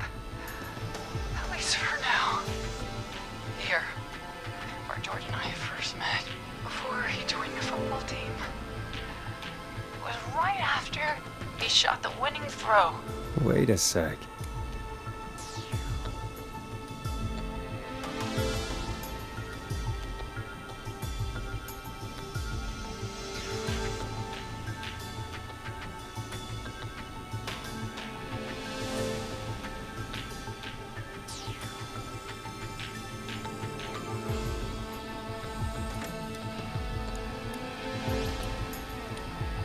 We're at Gallows Creek High, in the gymnasium. That's right, Forrest. Not that it matters, but yes, we're here. Anyway, I think that about wraps up the interview with Teddy. So... Marie? Where? Oh my god. Peggy! Teddy? You gotta help me. Quiet. You'll talk more later. Now I have to talk to someone who mattered more than you ever did. Peggy. It's been so long since I've seen your face. I worried you wouldn't come. Marie! Oh my god. I thought you... And here I was, thinking you'd forgot me. I'd never forget my own sister. Sister? Peggy, what's happening? Why are you even there? Wanna explain, Peggy? Earlier, while you were speaking to Jason, I got a call. You remember? Well, it was from Dawn. She said that my sister Marie was there that night George died, and that I should come to the gym for a reunion. And when you walked in, you found out. That my sister is the Whistling Man. Good to see you too, Peggy. Why didn't you tell me any of this? She said that it was my last chance to see my sister. I knew if I told you, you'd try to stop me or come with me when we need you on the radio. And I just... I'm sorry. This has to be a lot for you. I just... What happened to you, Marie? You just disappeared one day. Disappeared? I was thrown out, Peggy. I begged Mom and Dad to do something about what happened that night. But did they care? No. They told me to stay quiet. They only cared when they learned I'd been with George. And... Marie, I'm so sorry. I never knew. It's not your fault. Really, it's Mom and Dad I should be seeing right now. But since they're dead and gone, well... I'll have to settle for the next best thing.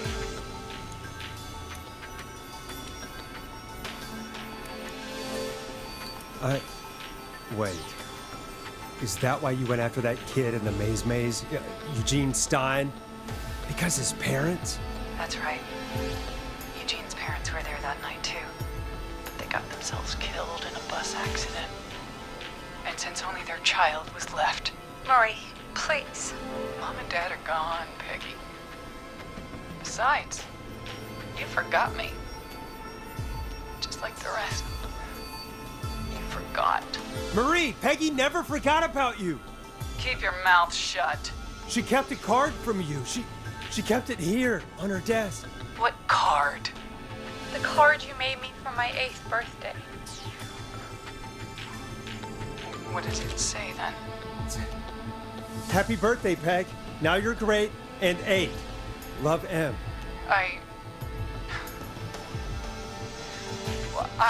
Henderson police! Freeze! No! Henry! Get out of there! Peggy!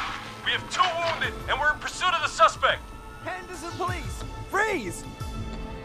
Forrest! Leslie, how's Peggy? She's been cut pretty bad, but we're here now.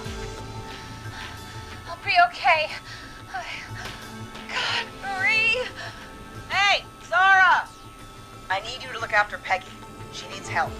Now. We got here just in the nick of time. Where's Marie? She bolted right as we got here. The police are right on her heels. It won't be long now. It's over, Forrest. Well, folks, it was a long night, but we made it through together. I'm gonna head off to go check on Peggy. This has been Forrest Nash. And it's been a scream.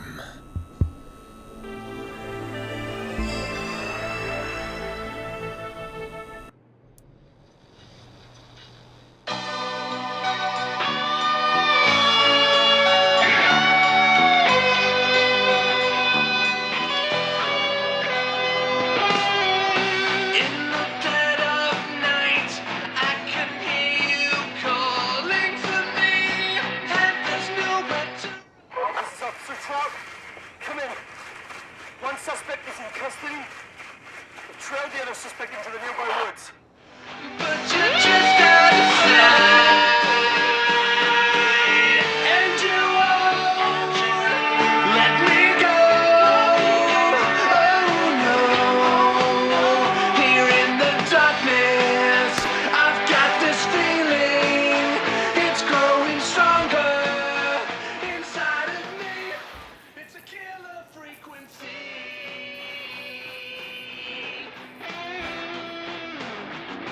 I can feel my heartbeat, and it's bursting out of my chest.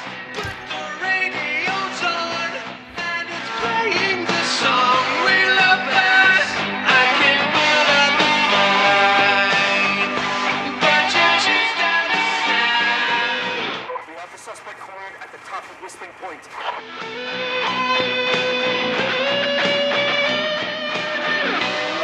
Stop! Put your hands in the air! Get down on the ground!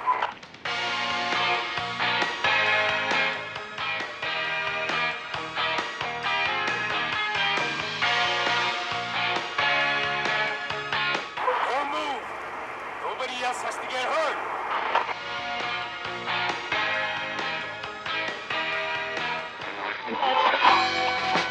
No, stop!